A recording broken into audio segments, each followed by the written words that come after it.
And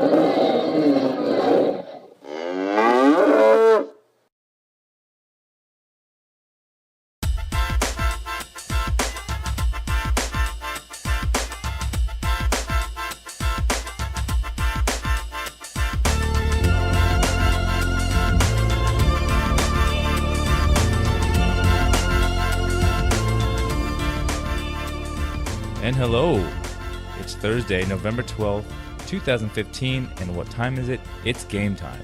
Welcome to episode number 6 of John and Ted's excellent Gamecast. Oh my gosh, we almost didn't make it today. Computer problems, but you know what? We're here. We're going to make it happen. John, what's up? Are you good? Oh yeah, I'm doing better. Computer problems. I got kids breaking stuff and breaking headphones and ripping, connection jacks apart. So it's all good. It's fun over here on my end. I had Microsoft invading my computer, Big Brother style, telling me when to update, when not to update, internet connectivity. But hey, we're not alone today. We have a special guest with us who is, we're finding out now is maybe part of the problem. We're going to blame it on you. But we have Ed Moore with us today. What's going on, Ed? Hey guys, how's it going? Good. So Ed is bringing along some Moore's Law with him. Yes, Moore's Law is anything that can go wrong will go wrong. That is the cousin of Murphy's Law. Exactly. It's in effect so far, but you know what? We're gonna go through it. Wow, how's everything going? What's up? How was the weekend? Let's start off, John. I want to talk about the Broncos. I want to talk about the Broncos. We have to, and wow. I'll let you go with that. They had to lose. Eventually, they had to lose. You can only win 5 or 6 games by the skin of your teeth so many times. So, unfortunately, it was inevitable. I think there's 2 things wrong with this game. One, they didn't run nowhere near enough. Terrible. And 2, interceptions, and I guess 3 penalties. Oh man. Well, let's go on the penalties. What about Talib, the eye poking? Keith Talib. Yeah, the eye poking. Like, what are you? Yeah, dude, you're supposed to do that on the bottom of the pile to get the ball. Don't let anyone see you. Like right in the middle of like the fourth quarter, like when it happens, like out in the open, like by the refs. Here, let me just poke my fingers in your eye. Yeah. Like that's like it was totally blatant, and then that cost them the game. I mean, huge momentum shift, everything, but. Hey, it's all right. You guys are sitting 7-1 now. Don't worry about it. It's fine. I'd rather get the losses out of the way so that way when we play New England, we don't have to lose to them. So let's get the losses out of the way. We can lose a couple more games and beat New England for sure. Ed, who's your team? See, here's the thing: is I grew up outside Boston, so by default, I have to root for New England. Okay, stop in the podcast. We're not talking the same language here, guys. I don't know about this podcast business. So I'm just kidding. I was joking with Ted the other night and saying that I actually kind of lack the sports gene. Yeah. I'm kind of like like it all just kind of goes over my head. I mean, the part of my brain that sports should occupy is inhabited by random trivia about video games and music and movies and such, so just lots of random useless knowledge. Quick, so, what year did Pulp Fiction come out? Pulp Fiction, I believe, came out in, I want to say 1992. No, 93. Is that correct? Yes. Yes. Too. Yeah, we'll fact check that later. But nice. I was just saying if that portion of the brain trying to get that going, that'll be good for the boss battle later. Then, so yeah, exactly. I hope so. I hope I don't disappoint. No, you should be good. Well, yeah, like I said, the Pats will be coming into town here on the 29th of November. I know this because it is Shauna's birthday, so I have to remember those things. Yeah. You have to make sure anniversaries, birthdays, all that kind of stuff. So. But yeah. So what do you think brought the loss to Denver, Ted? What's your? I thought that it was a combination, like what you said. Penalties are huge. I mean, their penalties right now. I think I can't remember how many yards it was for, but they were also the wrong time too. It was the fourth. They killed quarter them at the end. Yeah, it was fourth quarter penalties. They had like 7 in the fourth quarter, and obviously the run game wasn't up to snuff. I mean, C.J. Anderson and Ronnie Hillman, they weren't they weren't clicking. And if that's not going, then Peyton's, struggling season cannot, be even better than it is right now. Because last week he actually kind of had a resurgence. And why? The running game hit up. Exactly. He was still throwing great passes, but it just wasn't. It just wasn't it. So whatever, they needed one. They weren't going to go undefeated. We all knew this. So. Yeah, they need to get the running game going. If they abandon the running game, then that doesn't open things up for Peyton, and he needs that extra little help for the running game to open things up for him. For sure, and that was shown last week. Yeah, he needs another chance to get to the Super Bowl, and this is about it. So yeah, this year, yeah, like I said, it was the running game I think that hurt him, and they went down 17-0, and I was like, this is not good, nope. But during the game, the announcers were like, "Hey, Denver was down 24-0 at San Diego, and they came back." I was at that game. Yeah, yeah. So that was a good one. the punt return totally swung everything around at the end of the half. That was amazing. And again, it's the special teams defense stepping in and giving Denver that extra little oomph that they needed. For sure, exactly. But yeah, we'll see what happens with that, but. Yeah, I guess. Speaking of Super Bowl with the Broncos, there's a good segue. Yeah. Last night, if I sound a little tired, I was at actually a Bruno Mars concert, and that was actually pretty cool. And nice. Yeah, it was nice. Bruno Mars is awesome, and he was at the Super Bowl. The year the Broncos, because again, Sean is a huge Broncos fan as well, John, as you know, and. Oh yeah. The only thing came out of that Super Bowl she said was good was the Bruno Mars performance, because Bruno Mars was good before, and then you saw that performance and he was awesome. So yeah, we went to the concert last night and it was cool, but it's kind of funny. Like I'm like, oh yeah, Bruno Mars. He was great. The songs are awesome. He was a great performer. But then like Lil John was there, like doing a bunch of DJs. So it was just kind of random, and it was funny because he was doing all of his old songs when he was like big. It was just kind of random. He's like. And Lil John's here. Yeah, okay. Yeah, so I was reading something that like isn't Bruno Mars going to be at the halftime show this year at the Super Bowl? That'd be sick because he was awesome a couple years ago. I remember reading something about it, and I don't know. Again, fact check, please, but I remember reading something that like it's kind of strange that they're booking him again for the Super Bowl, even though they've only just got him like it was like 2 years ago. Yeah, well, he was like one of the highest rated Super Bowl halftime shows in like 15 years. Like everyone loved it. Like, it was fantastic. Yeah, that's why they're bringing him back. Even over totally. Jackson? Yeah, I mean, even though, like the wardrobe scandal. Wardrobe malfunction. Yeah, exactly. Oops, Justin Timberlake, what? But no, like, yeah, he was great. Like, I said, I knew who Bruno Mars was, and I knew a couple of his songs. But after that performance, I was like, wow, this guy's talented. He was great. And I mean, now I'm a pretty big fan of Bruno Mars. I like what he does. But I would great see why they would bring him back. Like, great songwriter, just really, really super talented guy. Yeah, like seeing him last night in person was cool too. Like he had fun. It was good. But no, for real, like that's pretty awesome. I think the last time I have a really, really memorable. I mean, I'm a huge Prince fan, so the Prince halftime show was cool, but it wasn't like the greatest halftime show ever. But I think the last one that really made an impact was the '93 one. I think the Michael Jackson, where everyone had like a colored like thing on underneath their seat, and they held it up, and it made pictures around the whole stadium. Like I think it was '93 one, and that was pretty good. Like he sang "Heal the World." So. Oh, was that wasn't who was in that Super Bowl? I don't remember that. I didn't watch the Super Bowl that year, but was it San Diego that was in that? No, that was '94. San Diego was, that was '94. They played the Niners, right? Yeah. Oh yeah. No, I was too busy. I was too busy watching Pulp Fiction. Yes, exactly. Yeah, take it all the way back. Missed that Super Bowl. For sure, for sure. Anything else exciting come out of this weekend this week? Anybody? What's going on? Nothing on my end. Just the Denver game. It's been upsetting all week for you, huh? Yeah, it sticks with me for a while. Yeah, for sure. What about you, Ed? What's been going on lately?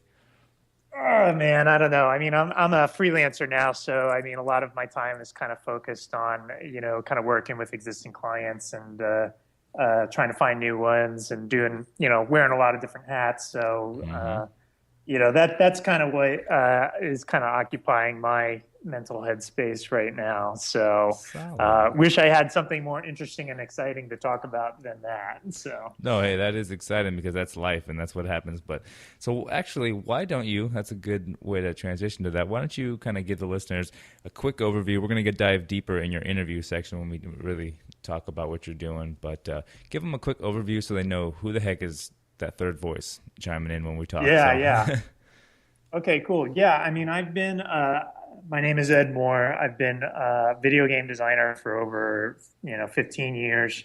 I've worked with EA, Capcom, Sega on a number of games, most notably Medal of Honor, Lord of the Rings. Also worked on Lost Planet, Sonic Boom.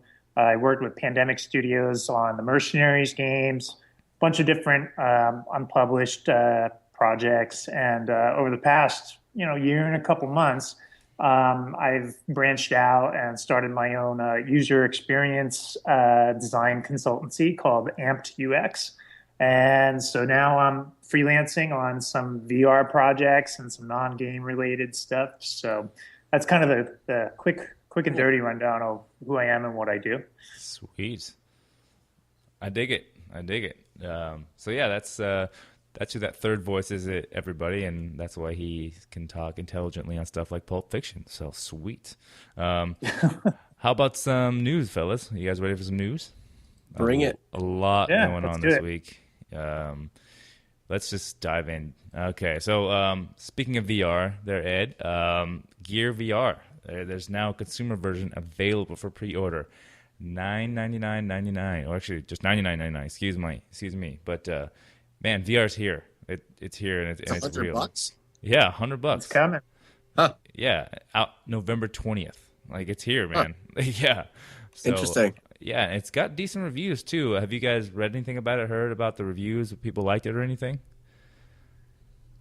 I read the article and it said that, the consumer version was kind of the build quality of it was a little better. I'm kind of curious about how people will respond to the marketing of it, because I don't know if like your regular consumer understands that it's just a plastic shell. Like you need a phone, you need a specific phone that will work with it. Mm-hmm. An Android phone, it won't work with your iPhone.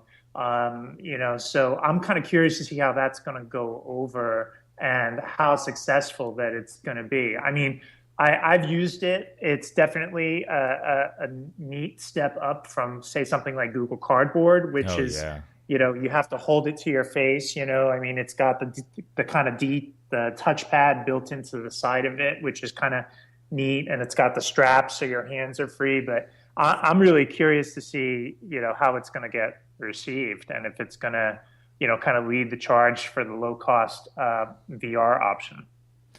I think it's a way for people to get their palate wet with VR.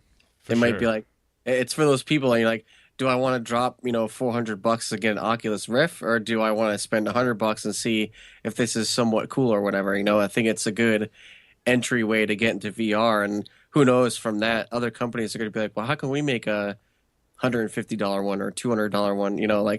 So I think it's interesting to see someone come in the market and be like, what's the most inexpensive thing we can get away with? But it's also a problem too if you think about it. Like that's in the whole case. Like the first person out they were talking about in the VR space has to be good, or the rest of them are going to go down and crash and burn. Because if this one is not successful and it's not great, granted they're putting a lot of money and time into the Rift or like PlayStation VR, all that stuff, and they might have great technology, but then you don't want to have everyone have a bad taste in their mouth, like, oh, VR is just that. Like, it's just an expensive one of those. Now we're good. So hopefully, I mean, it's got good reviews, but, it's like the first person in that space just has to be the first person, and they have to do it fairly well. And so hopefully this is good. I mean, but it's great to have a low entry point. I mean, that's fantastic, because then it gets it in people's hands. So it's not as much of a commitment of being like, oh, you need to buy a PS4. Okay, that's $400. And then you need to buy, the whole set, which is like $400. But you need actually some Move controllers, another $100. You need a little extra box to push the power, another $100. Or you need some games, So it's the entry is like $1,000, and you're like, okay, So. Well, I think that goes to say with what you're just saying. Like, with the Oculus Rift, some people, like I said, what is it, $350, $400, something like that. someone buys that and they don't like it, they're gonna be like, forget it, I'm never trying VR again. Yeah. But if you drop $100 and you're like, yeah, it was okay, or whatever, it was a little weird, it was kind of, janky here and there, I think people would be a little more forgiving if they only drop $100. Right. Will it be forgiving to go up to one who's like 400 though? Well, that's what I'm saying. If you're selling one for 400, you better kind of be swinging for the fences and knock it out of the park. But for the $100, I think people would be a little more forgiving. Where, I mean, $100 is almost like an impulse buy for especially for a lot of people. So I think they'd be willing to try it for, even if it was a couple weeks and like, I'm not that happy with it, whatever, and they put it in their closet and never use it again. It's just $100. Yep. Yeah, I think the thing to think about also that it's Samsung that's primarily driving this, and Samsung doesn't exactly have like a ton of experience as a kind of a platform holder in terms of kind of creating this ecosystem where they're kind of, hey, they're delivering and promoting games. The same could probably be said about Oculus. So I think it'll be, it's kind of like, different companies are going to be bringing out different games, and it's going to be kind of open season. So it'll be interesting to see. I think it'll be really interesting to see what happens if there's going to be kind of a big uptake with it or not. But I think that I think VR is going to be neither it's not going to be like the next big thing, but it's not going to be a bubble either. I think it's just going to be kind of this slowly growing market. As if it's going to be a thing, exactly. Yes, thing. I think. Yeah, I think there's going to be a lot of VR activity outside of games, outside of consumer stuff. That's where it's at. I'm sensing there's going to be a lot more uptake in that, and the consumer growth will be slow. But I mean, I think the Moore's law again, right? I actually got those confused earlier, but Moore's law is that like the technology gets cheaper and cheaper. Mm-hmm. So I think that'll apply with the VR, and eventually, it'll come down in price. And then I think once you start to see, the $100, $200 Oculus Rift or PlayStation VR, or, $300 PlayStation VR plus PlayStation 4 package, $300, $400. That's where I think you'll see the consumer uptake really take off. Yeah, that's that kind of weird flirty line of $300-$400 for, at least for gaming, and even for a lot of other purchases. So if like even larger purchases, once you're in that $400-$500 range, it's like okay. But once you start getting any higher, that's like, oh, that's a novelty item, or that's a large big ticket item. So that weird ambiguous line of like $400 or $500 is kind of the basic selling point that I think maybe VR should stick around. But hey, we'll see what happens. But I thought it was just cool because the 20th, man, VR's here, and shoot, I might pick one up and just mess with it. Hey, as long as you got an Android, knock yourself out. Exactly, yeah, for sure. I actually just and Samsung's going to sell a few more phones along with it too, so it's a win for them. Too. Yeah, like I think Samsung is good because they make good, great like hardware. They make TVs are the best top of the line, and their phones are quality. So they have a good track record of making quality products. So hey, why not? Why not have good hardware? Just got to have some good developers to develop for it, and they're good. So yeah, moving right along. Just touch on this one briefly. This week's the Xbox One and Xbox 360 deals with gold are revealed. Nothing great, but some kind of they coincide with Black Friday action, so a lot of cheap discounts and stuff. So go ahead and check those out, everybody. If you're listening, I won't gonna hit those too deep, but like EA Sports, UFC, Killer Instinct, Lords of the Fallen, all discounted heavily with kind of going with a lot of Black Friday deals. Holy cow! I don't know if you guys have noticed that, but there's PlayStation bundles for like $2.99 and stuff, free Fallout, like 2 free games, all this crazy stuff going right now. So let's see. Next story, Twitch. Bringing back Bob Ross's Joy of Painting. That's awesome. So I actually was looking at Twitch the other day, and Bob Ross was on, and I kind of peeped in the channel for a little bit, and yeah, it's Bob Ross. Happy trees here. Happy trees. It's so calming.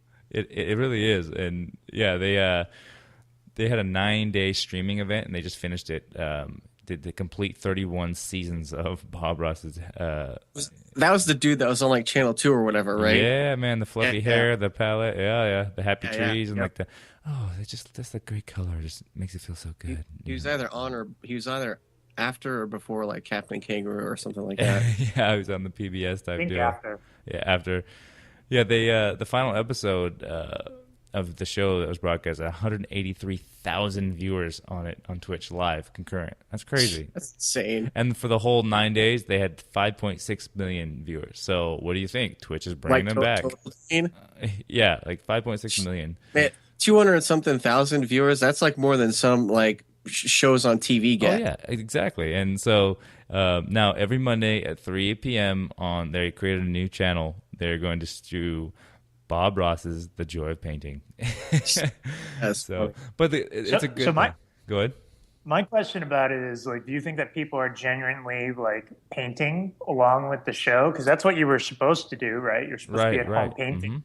Or do you think that just people, it's just like kind of a novelty, and people are like, oh, there's this crazy dude painting the happy trees. He's on Twitch. Let's go check it out. And that's my big question. Well, I mean, today, like the kids are like, oh, happy trees. Yeah, cool. That's fun. Look at this crazy weirdo. They don't know, but for us, we know who he is. It's probably all these kids that didn't even know who this guy was. So they're probably like, what the heck is this? Check this dude out. Yeah, they're probably just laughing at it. But I mean, the funny thing is, like for our age demographic and people even a little older than us, that's like a cultural phenomenon. Like everybody knows the Bob Ross's painting show. Like that's just what it goes. Like people dress up as him for Halloween, you know who it is instantly. And even though he died in I think it was 95, I believe, but it's still like 20 years later, a cultural phenomenon. Like everyone knows it. So the kids now, they just probably think it's some funny, crazy guy just painting. Like, oh, look, this is old. This is weird, but I think it's awesome. And hey, it helps give stoners something to do. Oh man, but no, it's but Twitch is pretty smart. A lot of the things they're doing now. So of course, since all those viewers, they're licking their lips like, "Ooh, that's great." So they created a channel just for him and just for that every Monday at 3 p.m. But they're going to be splitting the proceeds of the channel 4 ways, and one from the Bob Ross's LLC, the company who owns the rights to it, and then 3 other charities, which is cool. So that's pretty cool. I wonder. This is off the top of my head. I wonder if this is them dipping their toe into looking at streaming something other than games. Of course it is. I mean, but actually on Twitch, when Twitch first came out, I was on it pretty good, and I just kind of looked at it. Oh, this is this cool new thing where you can watch video games, and wow, that's cool. I mess with streaming. Then I kind of stepped away from it for the last couple of years, and as it grew with like the kids and how kids watch games now and they don't play them anymore, and so I didn't have time to just watch Twitch. But obviously, recently with the new shift in my business and what we're doing now, I've had to go back to it. But there's a lot of other content on Twitch. Like you can go creative. If you click on the creative tab on Twitch, you can watch people do Photoshop tutorials and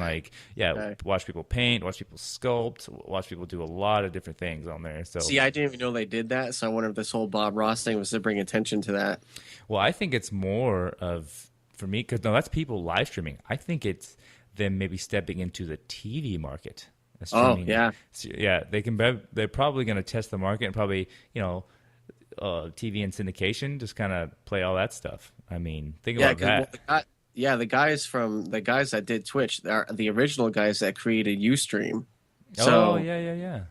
So they do have a background in this live streaming other than video games, and then it's kind of funny how it all happened. They just kind of they pretty much just stumbled into Twitch. They kind of said, let's make a separate thing for people that do gaming, and the thing just took off. Exactly. And then the owner of Ustream was just like, and kind of dumped Ustream on someone else and went to Twitch, Yeah. Well, it's kind of funny. So if you think about this, right now cable is dying out, right? Gone are the days like we talked about, I think last episode, John, where the kids don't understand what TV is. Like you turn on the channel, like, oh no, that's what's on TV. There's no on demand, right? So the last 3 years has been a really big push, and then in the near future, that's going to be the thing, right? So cable is dying out. So we're going to the on demand model, right? But now, if you think about it, if Twitch starts playing these channels, is it kind of cyclical? Aren't we going back to, oh, you turned into this channel, that's what's on? Especially I guess a little bit. Yeah, so it's like, especially if they use that model. And but in a sense, you're not paying for it, though. I mean, yeah, you're paying for your internet bill. Right. So now the internet just becomes a dumb pipe. Yeah. Which the cable companies don't want. Exactly. It's kind of funny because you can't say, I want to watch episode 37 of Bob Ross's Painting. You say whatever's on, you tune in, and this is what's on.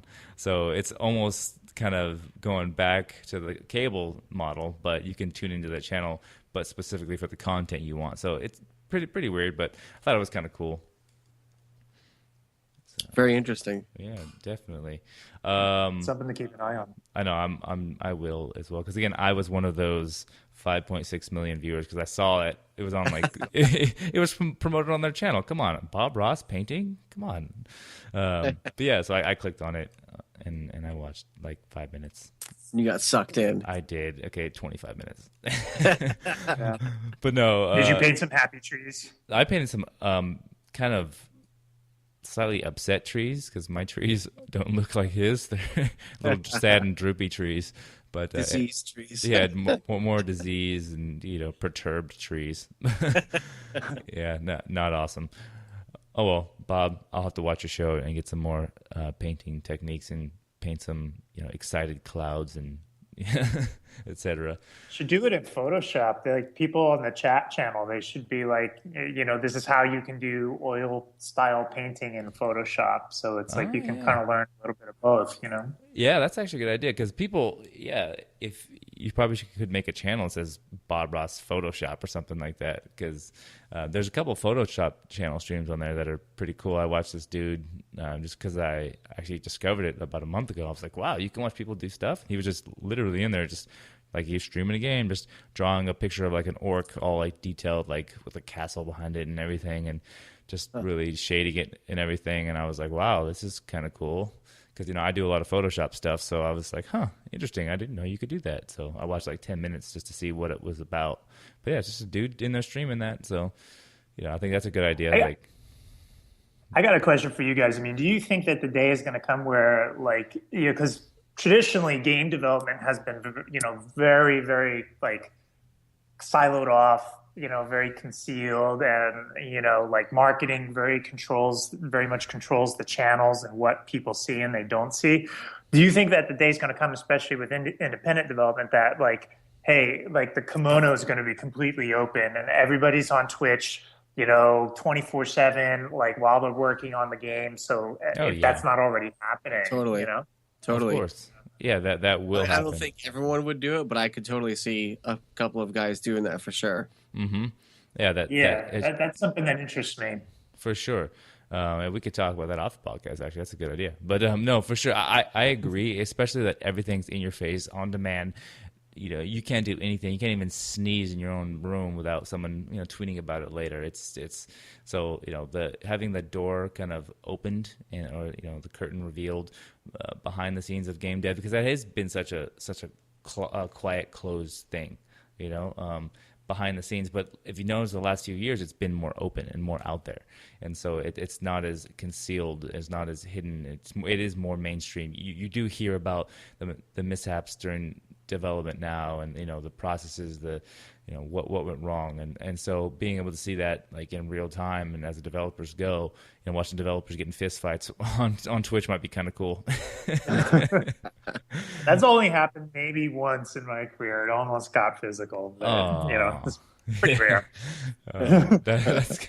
Hey, if it's only once, man, you're not doing your job, bro. That's good. I know, right? I gotta make fight more often. For sure. It breeds passion, right? You can bring the passion in your game. Just go around punching people in the office. There you go. I like that drawing. Oh, man. All right, so moving on. So in a month, we have the Game Awards. Yeah, the second annual. They were announced, and they're going to be in LA, and I'm going to try to go. So you want to go, Ed?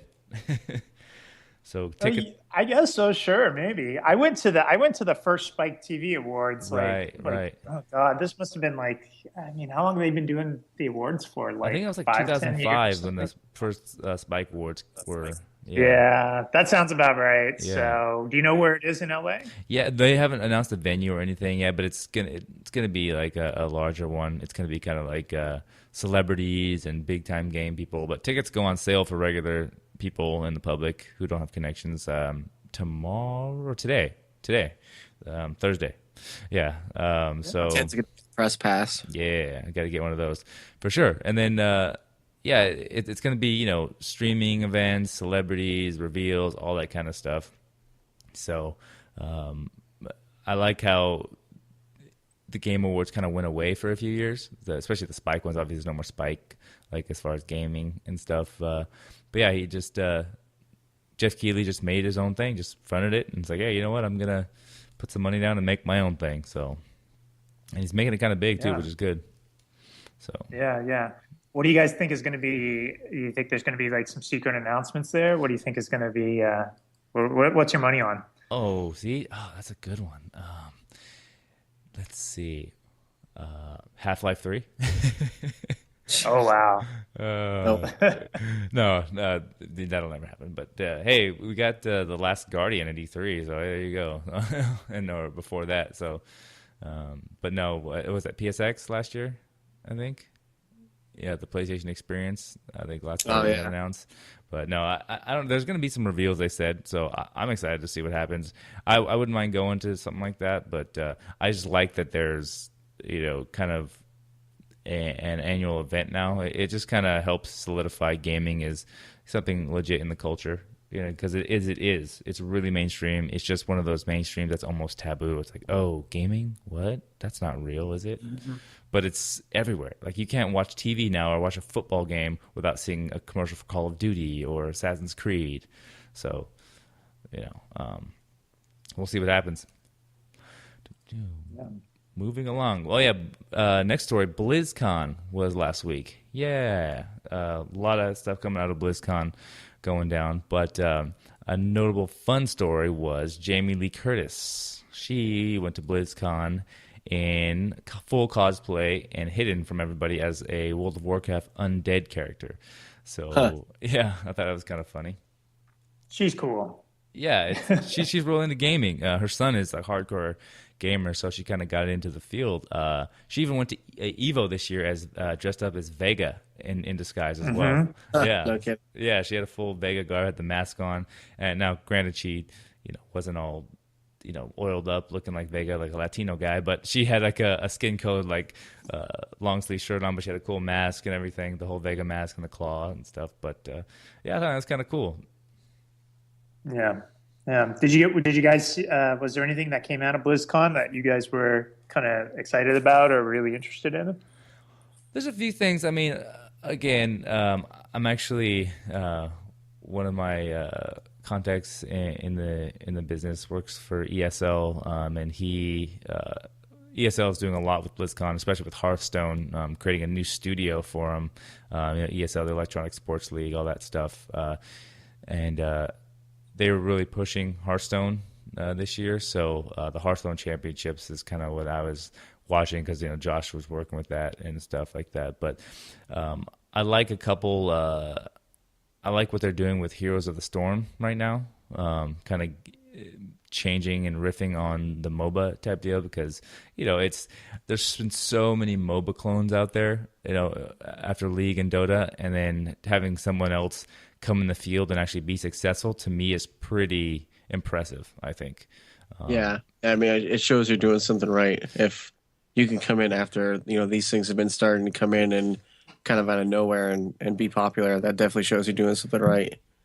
Oh, yeah. It's amazing. I mean, Ed, haven't you seen how many of those, the smaller MOBA-esque wannabes go out there and just flop and just don't work? And then for something like Hearthstone, or for Heroes of the Storm to come in and just, I mean, obviously they have Blizzard backing them, so that helps. But just to come in and be actually competitive and be something that's in the conversation.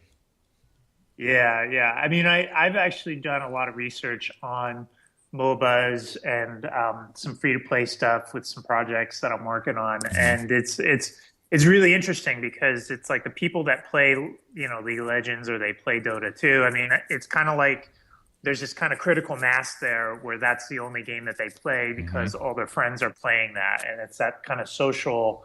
I don't want to call it pressure, but it's definitely an element that keeps people compelled and engaged with it. And it's just to break that is really hard. It's like you have to kind of step up to the plate with something that's genuinely different. And what I think is, Heroes of the Storm is, it's got the Blizzard brand and marketing muscle behind it. So it's kind of like a no-brainer, right? Of course it's going to be successful, but it's interesting to see that they're doing stuff. They're trying to find ways to innovate. Like they just announced, like they have I'm really bad with my Warcraft lore, but they have like the two-headed ogre guy, that's actually controlled. Yeah, that's actually controlled by two players. And that's like, from a game design perspective, that's cool because that's like a type of online social interaction that, people haven't tried yet. So it's kind of cool that they're, even though it is like this huge marketing thing, that they're still trying to find ways to distinguish themselves and do some kind of cool and neat things. But I hear you about the saturation stuff. I mean, it seems like the next big thing that's happening is that you have all these, they're sort of third-person shooter MOBA hybrids, and they're all very stylized and hero-centric. And I just get them all confused, Yeah. Again, like, is it Overwatch or something like that is coming out? Yeah, there's a lot of buzz around Overwatch, it seems. Battleborn is the basic one you're talking about. I think that's like the main one. And there's Gigantic, and then there's another one called Battle Cry, and Cliffy B's studio I think has one. I don't remember the name of it, but yeah, it's like a lot of people are like trying to riff off of that, the success of the MOBA genre and the focus on heroes rather than classes, and really trying to kind of, bring that into the console space. And I don't know if somebody has done it successfully yet, but I think it'll be interesting to see if that's going to take hold. Right. There's actually two things that you said there that kind of hit me that pretty good. That one was the social pressure that you mentioned. I think that's been a part of gaming forever, because how long or how many times have you heard, or even probably you as a gamer, same thing with you, John, you got a system because your friends got it, or you hear people saying, oh, I have a PS3 because I like PS3, but I have an Xbox because my friends are on Xbox 360. You see, like there's always that pressure, or I got this game because everyone plays this, or I like Madden better, but all my friends play NCAA football, so we play that.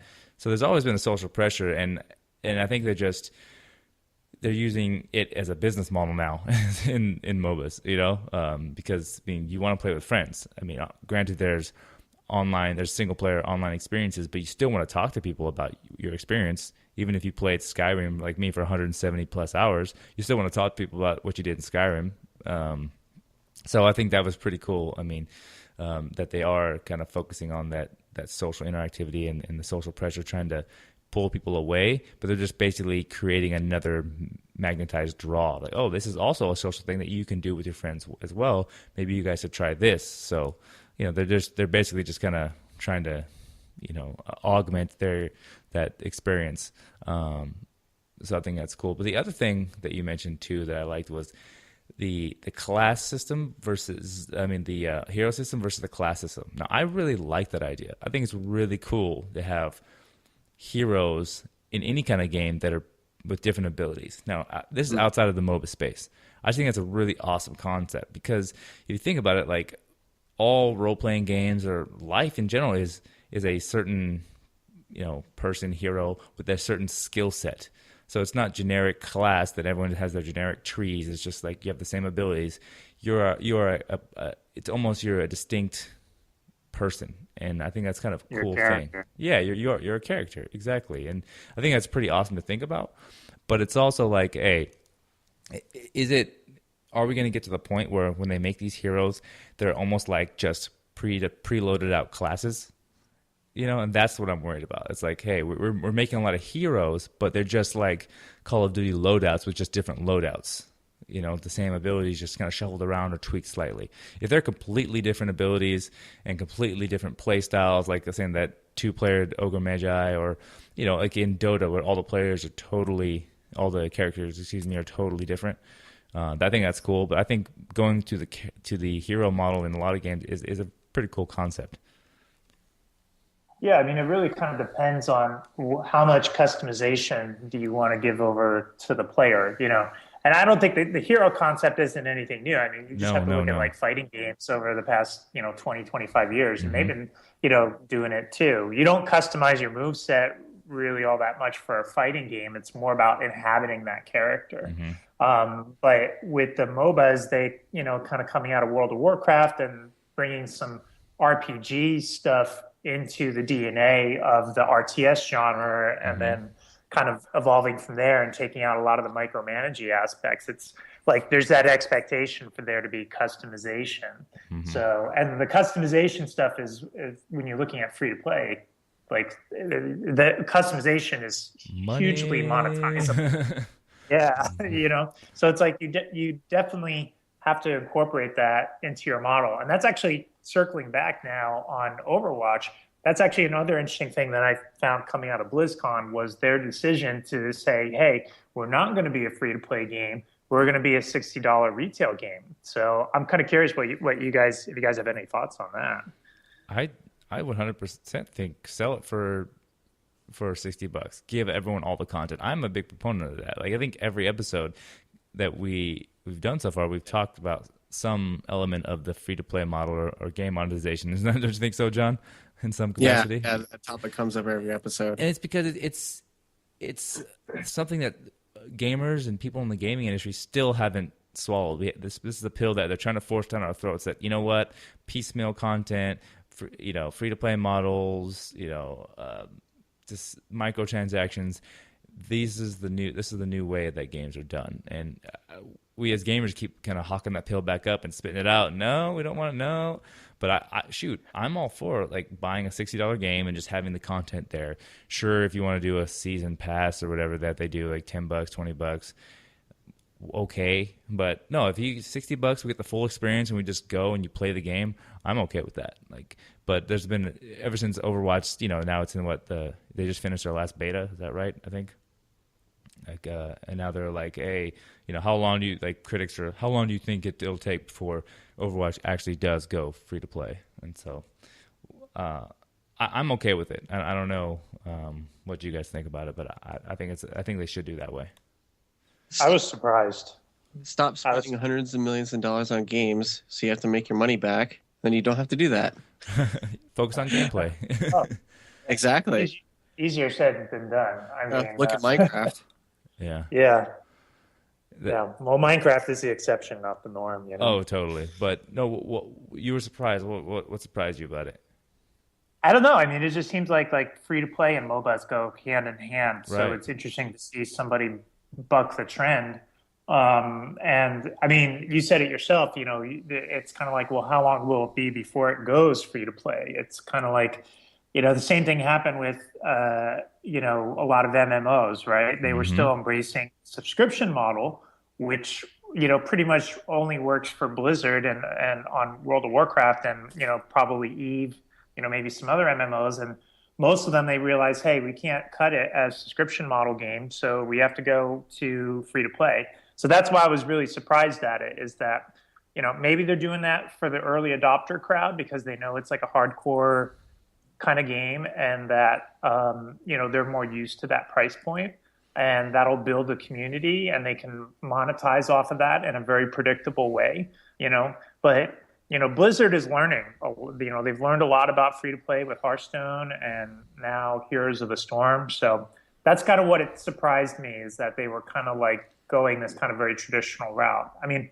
I haven't really read too much more about it, but to kind of see if there's like anybody out there who's putting up some deeper analysis about it, about, why they've done it. I'm actually really curious about it because that, to me, it seems like they're going in that free to play direction. Right. So this seems to be like kind of a little bit of a retreat toward. Well, the game Overwatch is such a unique game. It's been getting rave reviews. It looks awesome.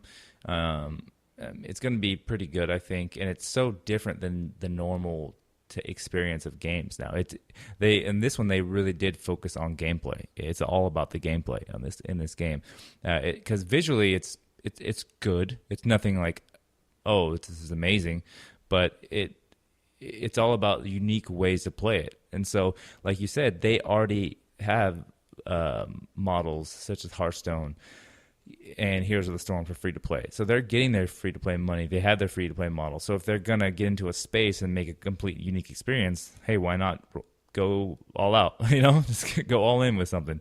Because and plus, obviously, Blizzard, Activision, they have the clout to do that. They have the dollars, the backing, and the reach to be able to kind of shift directions from a monetary standpoint, from a financial standpoint, and not have to worry about the risk as much, and from just a loyal player base that's like, okay, we'll try it out. So something you said just made me think about it too, is that the Activision part of the equation here. Because here's the thing, Overwatch was Project Titan, which was supposed to be Blizzard's other like 7 years ago. Exactly. So they sunk a huge amount of money into that. And so I'm sure Activision is thinking, well, how are we going to try to recoup our investment, recoup our costs on this? And it may be that, they might be looking at the data from Heroes of the Storm and Hearthstone, and they might be like, hey, we can make some projections about how this is going to monetize us free to play. And they might also do an alternative scenario would be like, hey, what if we make this huge marketing spend, make it this huge event, and we do retail? Mm-hmm. And that's something that Activision knows really, really well. So it wouldn't surprise me, actually, now that we're talking about it and thinking about it out loud, is that might be the reason why it's going that route, is because Activision's going to they're going to do a big retail marketing push, and that's how they're going to make their monies. Well, look at now the international for Dota. Look at all the League of Legends, the championships, the tournaments. Look at amiibos. Like, events and retail is also what's selling right now as well. So you have events and things where people pay money to play the game or compete in the game or to be a part of the game, buying merchandise, and then you have merchandise now that goes in the game or goes hand in hand with the game. So that is Activision's MO, and that's what they can do very well. So yeah, if they pull that model on this, then shoot, they're going to make some cash for sure. Yeah, that'll be big. Pretty big. So big games are out. That was BlizzCon. It's a pretty big week, guys. We have some games coming out.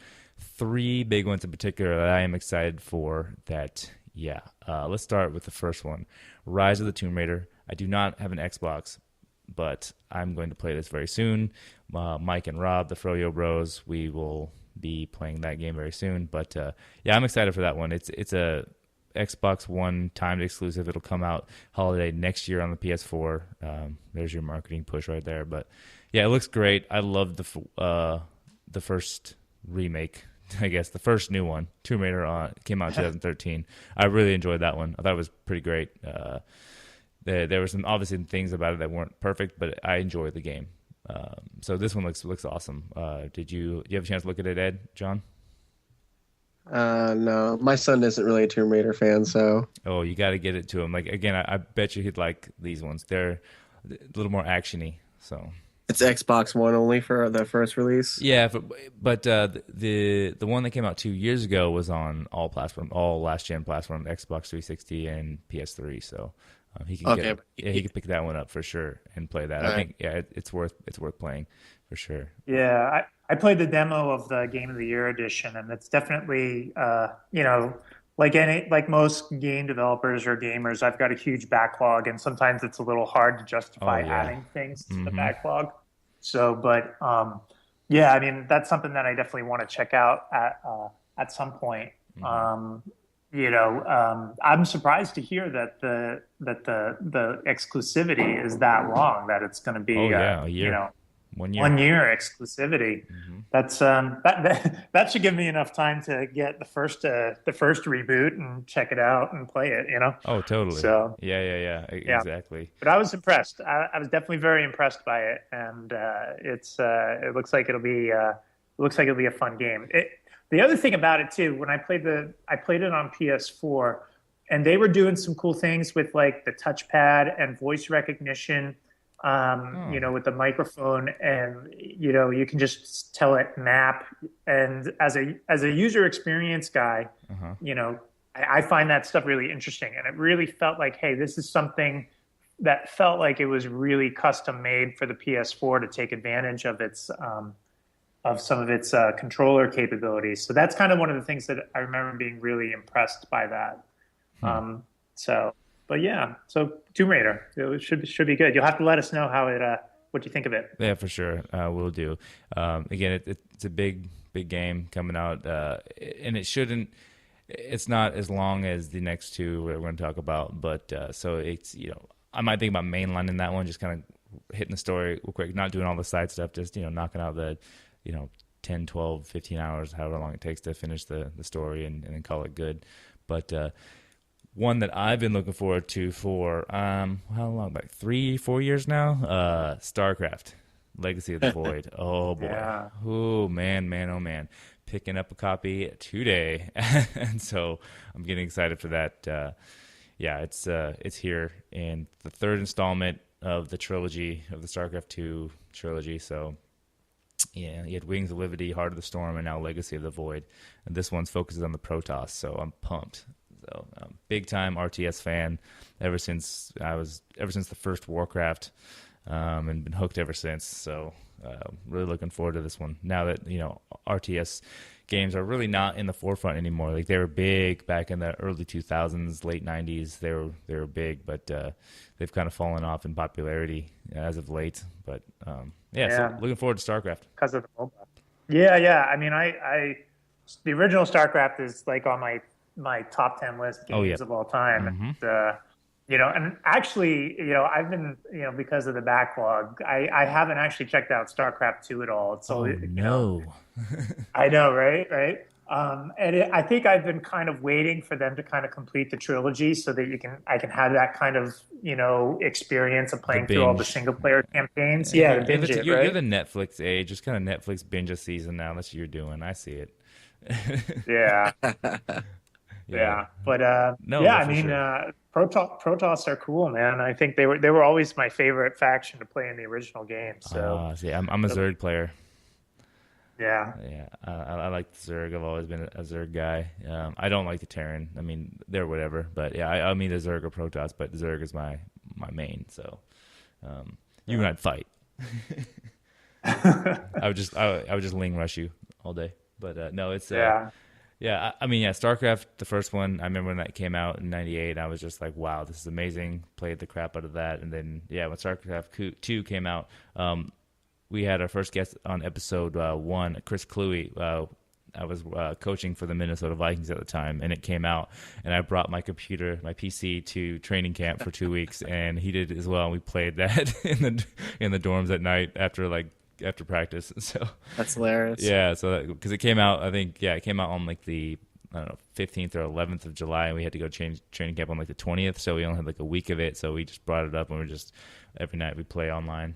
So I have good memories of that. But looking forward to this one. And it's like, I think that's probably a good way to go, like just playing the trilogy in a row, knocking it all out. But yeah, because the multiplayer stuff is too hardcore for me. It's like people play the way that they design the single player. They, I mean, I got a buddy of mine, and I would go over to his place, and he would show me like these multiplayer matches. He would play the StarCraft 1, and he had like dozens of like Zerg bases, you know, like the Hive, like dozens of them on the screen, and it's weird because the single player kind of trains you to build up your bases a certain way. Yep.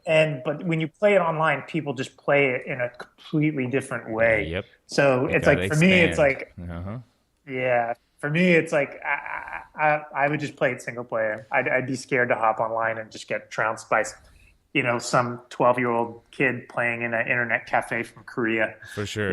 So. Oh no, I mean, yeah, that's a big thing over there. Well, like when I played StarCraft II, and even StarCraft One,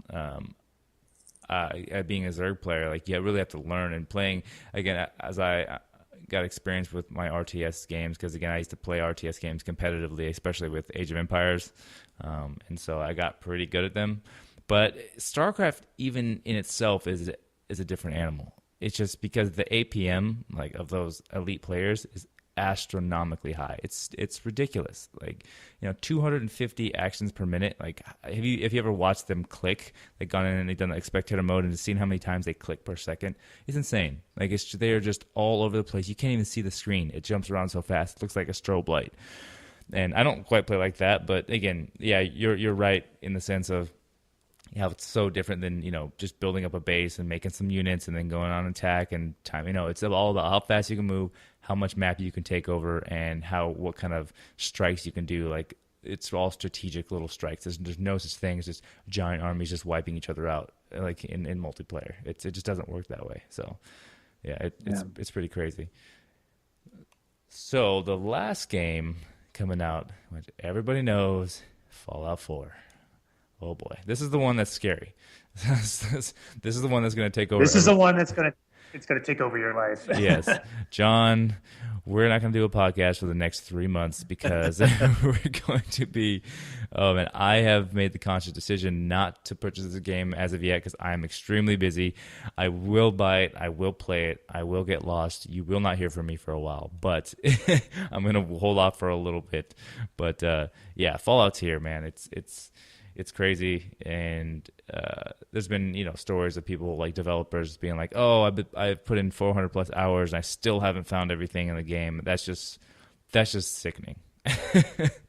Man, yeah, my son wanted to get it on Steam the other day. Oh, he did he download it?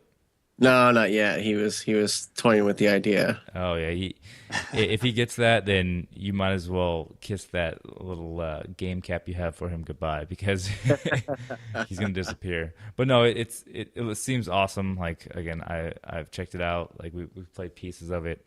Rob and Mike and everybody, we've messed with it. It's awesome so far. But yeah, I just diving into that is just so scary, because I know what I did to Oblivion. I know what I did to Skyrim. I know what I did. I know what I do to those games, because I'm one of those people who goes and finds everything, and I hate it. You're a compulsive completionist. Oh, it is. It's the truth. Like, it's really bad. Like Assassin's Creed 2, 100%. Like I think we talked about it last episode. Me too. Yeah, Revelations and Brotherhood only like 96 and 94, but still, like, yeah, I just do everything. I'm like, oh, there's a new thing, got to go check it or mark it down and do it later. Yeah, it's crazy. Like Skyrim, I did every single possible quest, found every item, did every single thing, and my last trophy for the Platinum Trophy was what? Beat the game. so then I beat the game, and I was okay. Now it's done. Oh, yeah, man. Yeah, for sure. But yeah.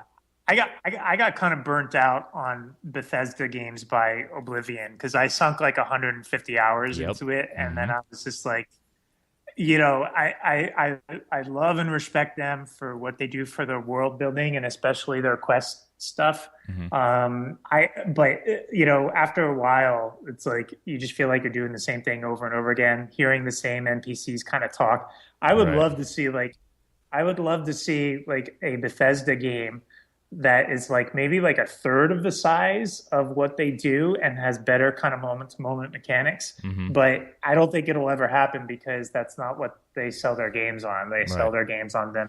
Size and scope. Hey, you can get yourself lost into 400 hours of just, doing whatever you want. And so that's their thing, man. They've got that locked down pretty tight.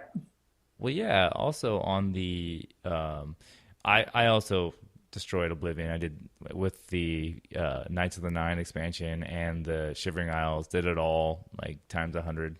And yeah, that was first gen. The first game on that 2006, I think. Yeah, 2006, 2007. Skyrim was totally different animal. It was so much better. They improved on it. You still had the same type of dialogue, but it was so much better than Oblivion in that sense. I liked Oblivion's world better.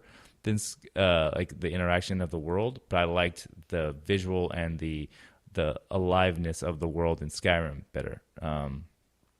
But this game, I think John, didn't we talk about how like there was like how many hours of dialogue did they record for Fallout alone? It was like some kind of crazy, like 600 hours of dialogue. Yeah, it was ridiculous. Yeah, like 600 hours of dialogue in the game for NPCs. And so it's just, I think that alone is showing that they probably realized those fallbacks that you mentioned, Ed. And yeah, so I don't know. I'm excited for it. We'll see what happens. I'm going to play it. I'm thinking this time I might do it different and just kind of knock out the game, the story, and then go back and do all the other stuff later. We'll see what happens. We'll see what happens. That way I can at least check it off the list and be like, oh, I beat it. So it's not just hanging on there. Yeah. So, yeah, that being said, there's a couple quick little Fallout news, Corey, before we get out of here and take a break for your interview. But, yeah, I thought it was pretty funny on Twitter. Peter Hines, the Bethesda marketing executive, he put on his Twitter a picture of a fake doctor's note signed by him. It says, the player says, please excuse blank. They need to stay at home and rest their pancreas. And it had the date for when Fallout comes out, so you can skip. I thought that was awesome. And, I need to rest my pancreas. For sure. It had like a funny thing at the bottom. Like it had, Peter Hines, PhD, all these random like fake name and alphabet soup behind his name, but it was funny. I thought so. But that's definitely what we're going to all need for Fallout as it comes. So, unfortunately, the Froyo Bros, John, Mike had to work yesterday, so he couldn't play it, even though he downloaded it. So he couldn't play it. Yeah, he had to work until 5:30, so he didn't get to play it till last night. So he was really mad, but he texted me last night and he's like, okay, I'm playing it now. I'm like, okay, good. But he was so bummed, like all day he was like pissed. Yeah, so pretty funny. So yeah, speaking of yesterday and the playing, so Fallout actually surpassed Skyrim for the record of concurrent Steam users by a third-party game that's not a Valve game like Dota or whatever on Steam. So yesterday they had 445,000 concurrent players on Steam. Yowza. Just for Fallout 4 already, and that's before the game like really really came out and is big. That's the first day. Oh man. Yeah, I can imagine that there's a lot of people that are like, oh yeah, that's going to be my holiday break game, and I would expect that to stay high or possibly go up as the holidays approach. Oh yeah, because I'm waiting to get the game, because right now actually Best Buy, to get this, so for Black Friday, Best Buy is offering the Nathan Drake PS4 bundle, right, for $300, right, and they're giving you a free copy of Fallout 4. Huh. That's a pretty ridiculous deal. Ridiculous. So I'm probably going to get that here in the soon. I'm like, what? Like just, and I'll just sell the PS4. It's like ridiculous. Yeah, it's like, what? And like for Xbox, they're doing crazy. They're doing for Xbox as well. So I was thinking about actually getting the Xbox because I don't have an Xbox. But yeah, like what? They're giving a free game plus the PlayStation for $100 off, and it's just like, it's insane. And they're also giving their Xbox has a bundle where they're giving like the not the 1 terabyte Xbox, but the 500, and you get the free copy of Fallout as well. But you also get a 40-inch flat screen TV with it for $500. Wow! Yeah. Oh my god! Yeah, That's insane. I was like, what? Like video game, console, and 40-inch 1080p 60 hertz TV, like right there, wow. just in your face. Yeah, it's a Samsung as well, so it's like, wow. I was gonna say, is it a Samsung? Yeah, like it's a Samsung. It's not like some crappy like Insignia or whatever. Like, no, it's a Samsung. But yeah, it's like $500. It was like $515. I was like, geez, Louise, like that's crazy. Black Friday. Yeah. That's a wallet destroyer right there. Oh, totally. I might pick up like 3 of those those bundles, right? Oh, man. Well, I think that's it for news. We've covered it pretty good. Anything else before we take a break, guys? Nothing on my end. No, I'm good. Sweet. Well, Ed, we are going to take a break, and we're going to get into your interview after this and talk a little bit of details about you. So, yeah, we're going to take a quick break, guys.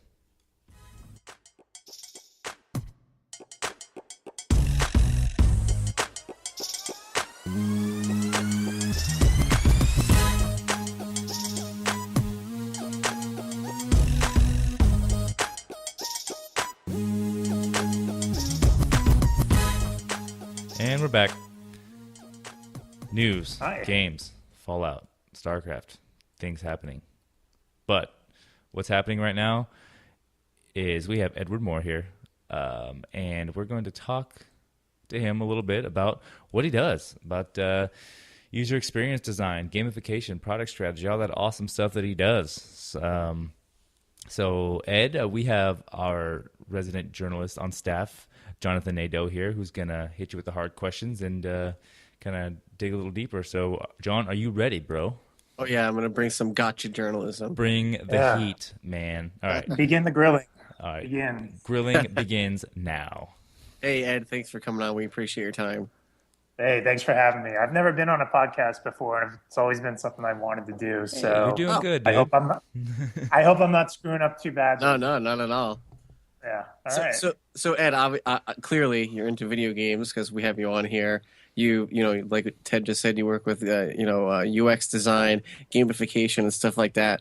Bring us back to where did all of this begin? Like, what was that moment? Were you playing a game? Like, was it a specific game where you're just like, I'm all in. I want to be doing this, as a job or be involved in this realm. Like, what was that moment?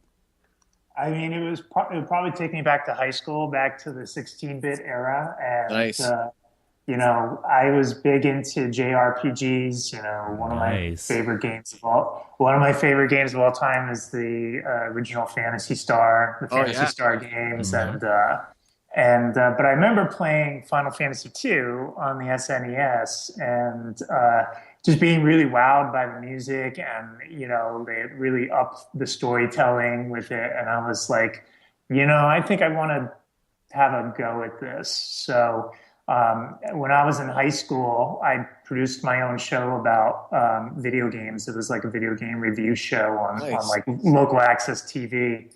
And when I went to college, I was going to be a TV major, communications, but I ended up, trying out computer science because back then they didn't have, this is like early 90s, right? Like they didn't have all these game schools that you could go to where you could get a game design degree. So I figured, well, what's the hardest job to do? And that's in game development, and that's to be a programmer. Yeah. So sure. I went and got my computer science degree with the intent of going to become a game designer one day. And I went to school, Hofstra University in New York. Managed to get a job in New York City working for a small developer working on a PlayStation 1 game. Cool. Called Monkey Magic. And it was pretty primitive, but it was a start. This is on the original PlayStation 1. Yeah. So, since then, I mean, I moved back to Boston to go live with my folks for a little bit after college, worked for Irrational Games after, System Shock 2 and before they came out with BioShock, and then moved out to California and started working for EA on Medal of Honor, Lord of the Rings, and, just then started bouncing around with different developers, but after about 15, 16 years of doing this, I kind of felt that I had kind of learned enough from working kind of salaried full-time on other people's games. And I kind of had this sort of entrepreneurial urge to kind of take some risks and try to do something different with my career. Also had a lot of experience with user experience design, doing UI design and stuff like that. So I was like, well, maybe I can try to specialize in this and try to branch out outside of games and see, what is there to learn? What is there to learn from other industries like digital marketing and and now VR and all sorts of stuff. So it's been a really interesting growth learning process going all the way from playing Final Fantasy II on the SNES to where we are today. What was the most exciting project you worked on, whether it saw the light of day or not? What do you think? What was the most fun? Oh, geez. That is hard. That's a hard question, I would say. I got to say, when I first started working for EA, I worked on the first Medal of Honor Allied Assault expansion pack. Oh, nice. That was Spearhead. And that project was really a lot of fun because I had moved out to California. I didn't have a job offer. And so I just knew I wanted to be here in California. I wanted to get away from the Northeast coast weather, get escape. Tell John about it. escape the winters. Yeah. So, and so for me, it was like, oh man, I was so relieved to like get like a full-time gig working on like Medal of Honor, big name franchise, Allied Assault and Frontline were huge. So it was a really exciting time for me personally. But just, they kind of let us do our own thing on that project. So there was just a lot of energy and a lot of fun on it. Being able to kind of like build levels and build multiplayer levels, do like single player scripting stuff. We didn't have a lot of time to put the game together, but just getting it out the door, it was a lot of fun, and it felt really good to work on that project. Every project has its ups and downs. They've got things that you learn from it, the challenges that you face. I mean, there are projects that I've worked on that I'm very proud of the work that we did, even though projects flopped or they were extremely difficult. But, you try to get, every project is a learning experience. And so and they're different. And so it makes it kind of hard to think about a question like that and pinpoint stuff because they're all unique and special in their own way. Well, now you mentioned a slew of companies that you've done stuff with at the beginning of this episode. Now, was it like game UX throughout all of those companies, or is that more what you focus on now? That's more what I focus on now, although I've been doing it for more than 10 years. Okay. When I started doing UX, it wasn't really called user experience. It was just UI design. Mm-hmm. Even though outside of games, user experience as a field has been, going on for it's much more formalized. People have degrees and certifications in it. They have, human computer interaction or HCI degrees and stuff like that. So my background is in as a programmer, but then also as a level builder, a level designer. And I just kind of fell into it when I was working at EA. I was the multiplayer lead on Medal of Honor Pacific Assault. And they were like, well, we need somebody to design the UI. And it just kind of fell on my plate as kind of the multiplayer design lead on that project, and then from there, I moved over to working on one of the Lord of the Rings RTS games, Battle for Middle-earth 2. And they were like, oh, you designed the UI. We really need UI design. And after about like one or two projects, it just gets in your blood. Right, yeah. And then you become the UI guy. Yeah, you get pigeonholed a little bit. But I mean, it's something that I think it's something that I do well. And it's something that I enjoy. It kind of, it allows you to kind of have like a strategic role on the project in terms of, you're not kind of thinking of like the moment-to-moment gameplay, or the level design stuff, which is what a lot of designers gravitate towards, whether they're like combat design or level design. But it is kind of creating that connective tissue that's absolutely essential for a game to ship. Like, you need to have your option screens, you need to have your progression systems, which is like gamification. You need to have all those screens and that connective tissue in there. So I find that aspect really kind of exciting to be involved with, and just kind of fleshing out all those details. Yeah, I guess you kind of led into my next question. I was going to ask, like, because a lot of people throw out the gamer UX, the user experience. They throw that word out there, but I think a lot of people don't really know what that means, or they have an idea of what it means, or an inclination in their mind what it means, but what would you describe that it is like to someone that was like, well, okay, you do user experience, but what exactly is that? What is the user's experience? Yeah, I mean, that's a great question. And it's actually a question that, like, even people who are experienced in this field, like, it takes them a little while to really understand what's the difference between UX and UI. And UX is kind of more like the psychological experience of interacting with a piece of software. It kind of has, and it's not just kind of their interactions with the game. It's like, you guys are marketing people. you know that like the whole process of getting a user to interact with a particular game or a piece of software, it's this long process, right? There's previews that go out, there's a target market, there's a demographic or what they call a persona. Yeah. And that person has specific emotional wants and needs that your game or your piece of software has to fulfill.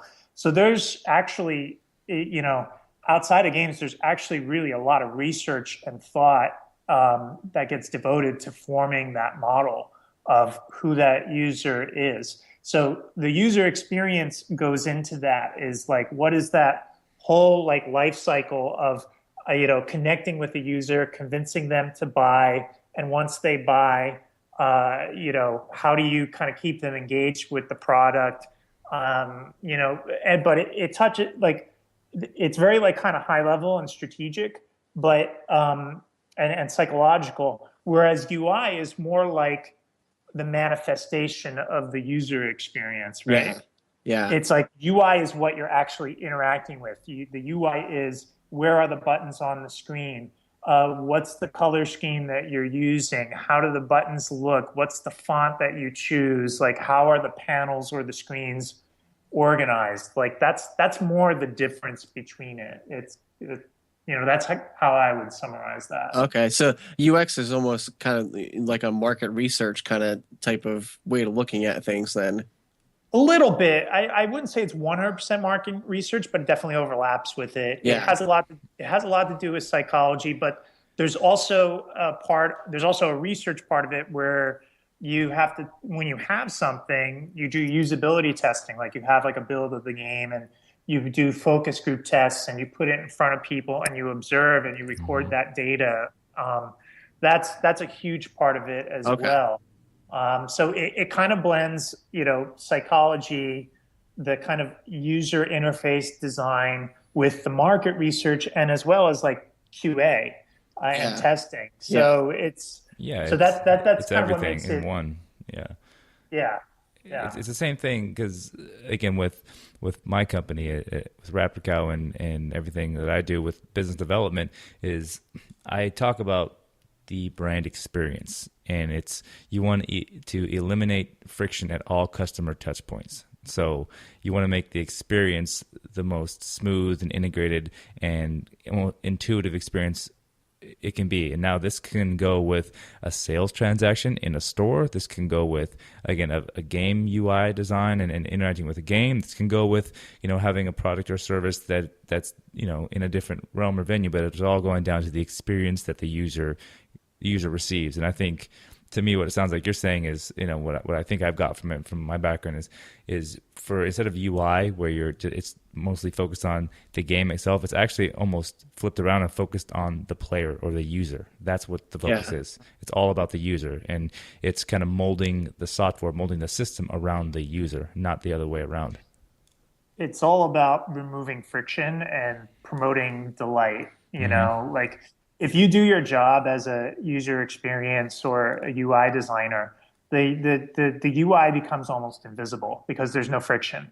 There's no disconnect between what you want to do and what the game permits you to do. So, so it does have a lot of overlaps with a lot of the marketing stuff that you're talking about, like removing friction and such. We've all had janky user interfaces that suck. Mm-hmm. Yep. Where were you at, Ed? I wasn't there, obviously. So right. Ed was not there when Nintendo came out with the N64 controller. I'll say that. Oh my gosh. But hey, you know what? That pioneered analog control, and didn't pioneer it because analog control had existed for many years, and PC, on PC flight simulators and special on the top controls. node. Yeah. All right. Yeah. So Ed, tell me here, when you made the switch over from working for, quote, the man and working for yourself, kind of what was the hardest part? Like, what was the toughest thing you had to deal with? I talk about this on my blog at amp2x.com. I think the hardest thing is actually managing how you react to unexpected setbacks. Because one of the things that's attractive about freelancing is that you get this sense that you're going to have more control, right? And what you have is more freedom, but you don't necessarily have more control. So, and kind of, hey, unexpected things happens, your client's client doesn't get the project that they were bidding for, that they were hoping that you could, that you could be involved with and stuff like that. So really it's kind of like, for me, it's like kind of managing, like, you start freaking out and you're like, oh my God, I got to find a client. I got to find more work before the bills start coming in. I'm going to have to start tapping into my savings. But I think one of the things that I strive to do is I think within every setback, there's an opportunity for learning. We learn from I actually think that we learn more from failure than we do from success. Oh, totally true. So I think that it's like you have to kind of try to build that resiliency to these unexpected shifts and try to focus on, well, hey, maybe I'm not getting, this money from that one client, but now I have more time, and your time is more valuable than your money. So because you can always make more money, but you can't make more time. Yeah. So you can put your time into efforts like, hey, I'm going to build up my website. I'm going to be blogging. I'm going to go and network. I'm going to go to meetups. I'm going to try to find new client work or diversify the kind of services that I offer. So for me, that's kind of the challenge, is kind of, hey, calm down. Don't worry about it. It's all going to be okay. And just, kind of suppressing that fear and kind of trying to, kind of find the hidden silver lining of, some of the setbacks that sometimes happen. Right. Well, you and I kind of talked a little bit off air about kind of the interplay between things you like to do and want to do and things that you got to do. So let's kind of dive into that a little bit. So with what you're doing now with the UX and the UX design, what type of things do you really, really like to do in that wheelhouse? And what type of things that kind of go with that's not like your favorite thing, but you still do? That's a good question. I mean, are you talking about UX within games or outside of games? Hey, take it however you want it. Oh, geez. What's funny is that I've been working with a digital marketing firm. They're one of my clients. And like, at first I was like, this is really, really different from what I normally do. Mm-hmm. But I actually found that, they had me doing like a lot of like research on like different topics and stuff like that. And, initially I would think, well, it's not games, it's like, it's this boring, dry business stuff. But I actually find that as long as I'm learning something, that kind of keeps me really engaged. And there's so much out there to learn about running your own business, about how to market yourself, branding, mm-hmm.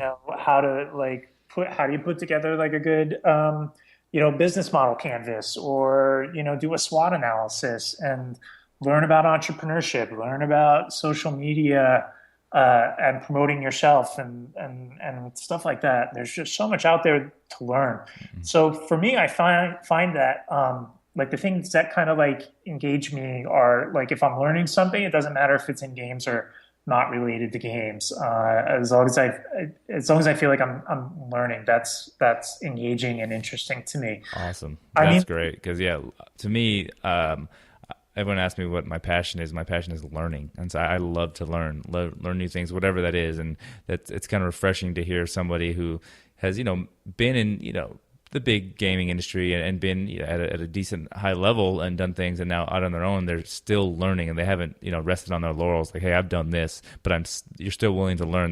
That's pretty awesome.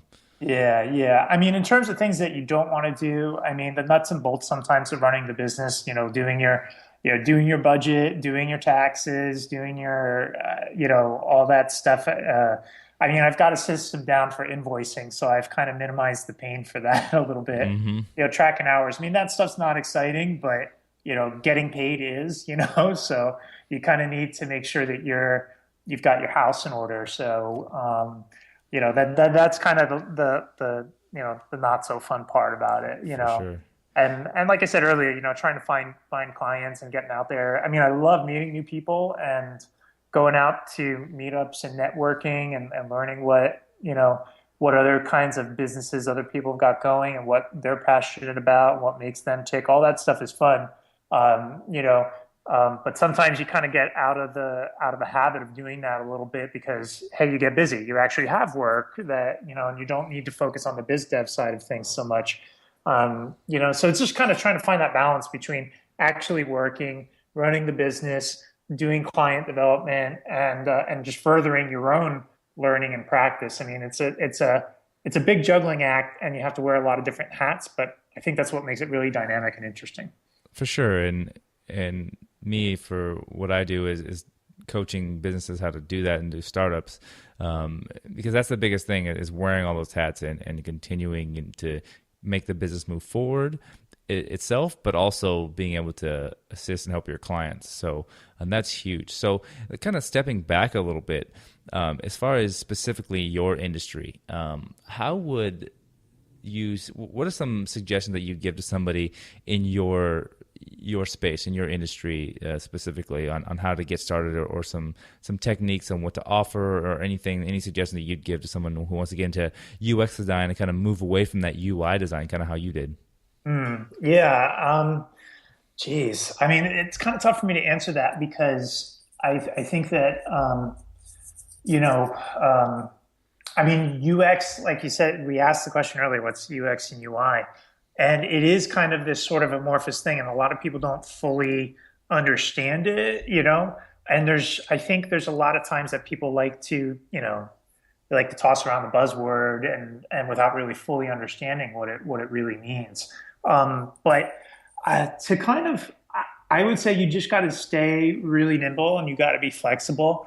I think that, specialization is good to a certain degree, because sometimes you might get pigeonholed. I mean, I know that there's a lot of demand for UX right now, and there's a lot of ways that people come into it. Sometimes people come into it for marketing, right? Mm-hmm. Other times they go get that HCI degree, human computer interaction certification, and they study it and they get like a lot of the psychological background. It really kind of depends on, what type of role you're looking for. Are you looking to work for a big company, or are you looking to freelance or potentially work for an agency, or a recruiter that's going to place you? I mean, I generally think it's good to be a generalist, because I think that you can follow problems, and that applies whether you're doing UX outside of games or if you're doing game development.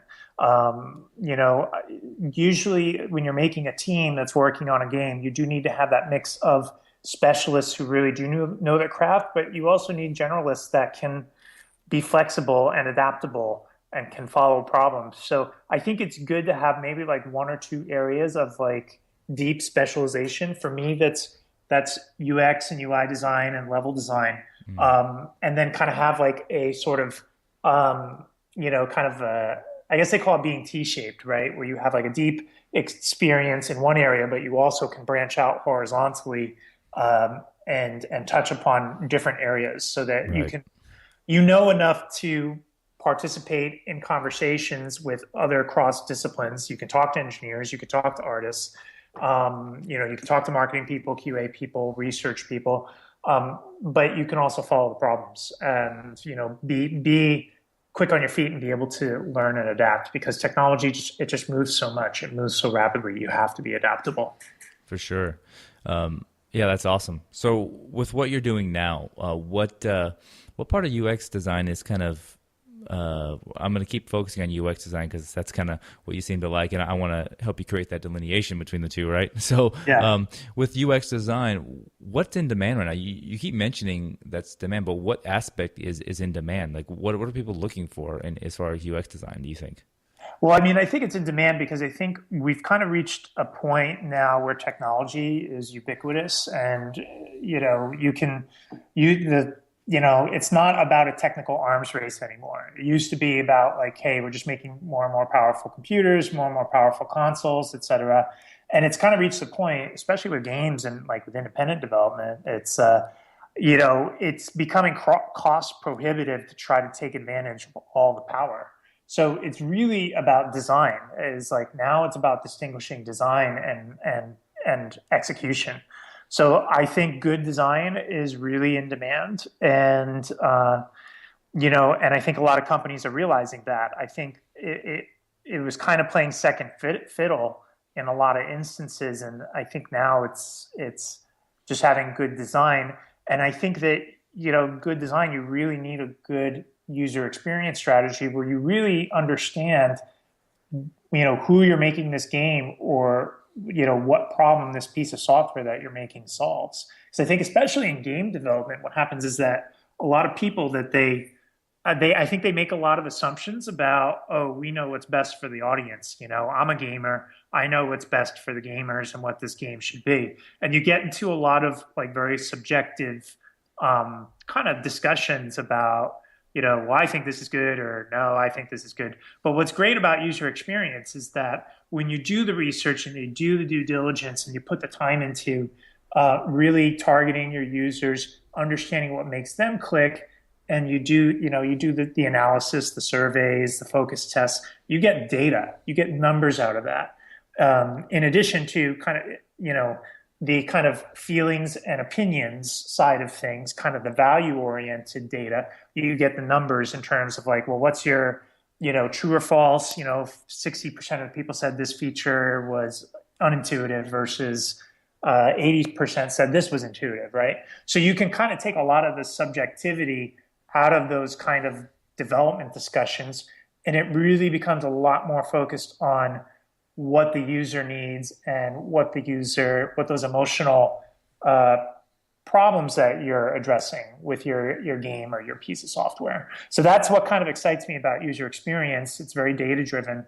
But a lot of times in games, games are, it's kind of a rush to the finish line, and a lot of times that kind of part of it gets glossed over, or it only kind of gets done at the end when it's slapped on like a Band-Aid or something like that. Yeah, and then you just have to know, like, at the end, it's kind of like, well, what part of the game sucks the least, and really it should be in the beginning where it's like, hey, you're not making this game for yourself, you're making it for a market, and you're making it for an audience. And I think you really have to partner with the marketing people on that, because they understand how to build that audience and how to connect with people. And a lot of times I think in game development, especially in like a traditional developer publisher relationship, the marketing becomes very siloed off from the development, or the development becomes subservient and passive aggressive or resistant to the market. And it really shouldn't be like that. It really needs to be a partnership to maximize the chances for success. So that's what I like about user experiences. Yeah, it seems like UX is the perfect blend of the two. Yeah, it kind of bridges that gap. That's awesome. It's important. Well, that's fantastic. I think that's great insight, Ed. I really appreciate it. John had to step away from the rest of the episode, so it's just going to be you and I for the rest, but that's okay. Anything else piece of advice you'd like to give anyone trying to get into the user experience market? I think we have an email in for someone who wrote in, so we can touch on that later if you'd like. But we appreciate it. Yeah. I mean, it's just like I said, stay flexible. Don't be afraid to learn a little bit of code too. I think that's always been an asset to me, even though I may not be like overtly coding for a project, but just understanding how other disciplines think and what their problems are will always it'll always serve you well. Because when you're working on your team, sometimes other departments and other disciplines, they're your customer too, right? Like, it's not just the consumer. Like, the consumer is the ultimate customer, but sometimes in the day-to-day process of developing a game over months or years, your engineers are your customers too, and you have to make sure that you're addressing their needs. So just, try to think outside what's immediately in front of you and be flexible. Fantastic. That's awesome. Well, that's your interview section. You did good. You completed it. Deep breath, right? Now you're an expert, so everyone knows you're an expert in the field, which is great. Expert podcaster. Fantastic. Well, yeah, you're expert in that, but you're definitely an expert UX designer, and that's fantastic. Thank you. But at the end of every interview, you know what time it is. It's time for the boss battle. If John was here, he'd be excited. But yeah, I'll be excited for John. Thanks. Please be excited. Yeah. Well, this week's boss is Zeus from the God of War series. Zeus, the super buff, king of gods, protector of the throne of Mount Olympus, ruler of the cosmos, the playboy who gets into bed with tons of mortal women, tricking them and disguising them. You know, that guy. So, yeah, you know. So Player of Olympus. Yes, exactly. The Player of Olympus. You know, that's a new TV show we're going to create, Player of Olympus, right? So how it works is we have questions that are either sourced from our listeners, and then you guys can send in your questions to our social media accounts with the hashtag BossBattle, or you can email them to jtexgamecast@raptorcow.com with the subject Boss Battle.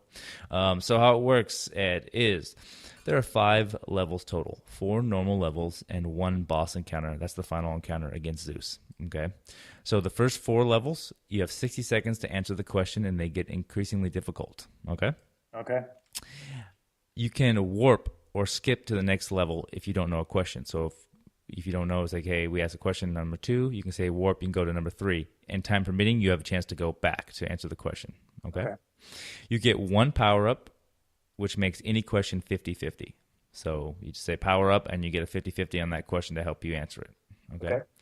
Then we'll review the first 4 levels. If you get 4 out of 4 on the first 4 levels, you get a power up for the boss encounter, which is huge. So, and the boss encounters are generally questions that are, you know, blends game and reality and based on science. And so if you get all 5, you're in our Hall of Champions, which nobody has entered yet. It's a very empty hall of non-existent champions. It sounds very lonely. It is lonely.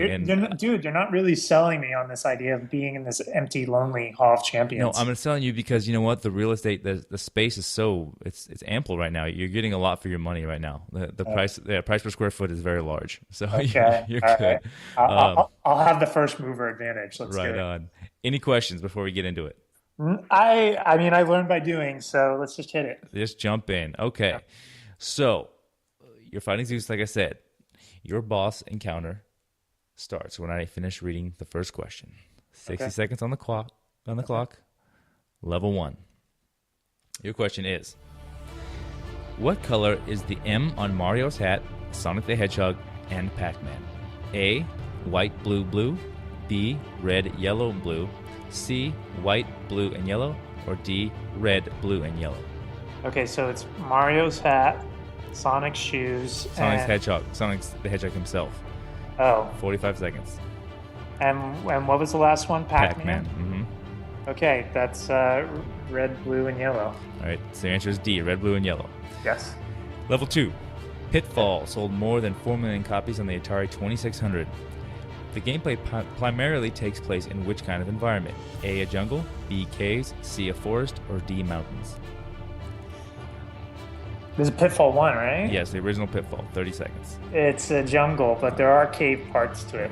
Primarily. Primarily, it's the jungle. A, final answer? Yes, this is my final answer. Level 3. In Minecraft, what is the recipe for making a simple bow? How many sticks and how many strings are needed to create it? Oh man, I've only barely played Minecraft, so I'm gonna have to skip this one. All right, warping. All right, level 4.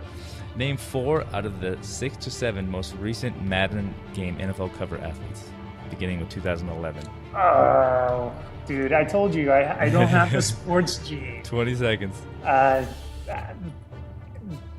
Jesus. You have a power up.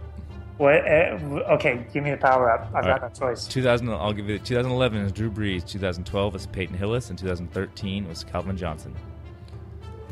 Okay. That's your power up. You have 3 more to go. Yeah, dude. 10 seconds. No, I'm just gonna hit the eject button right now.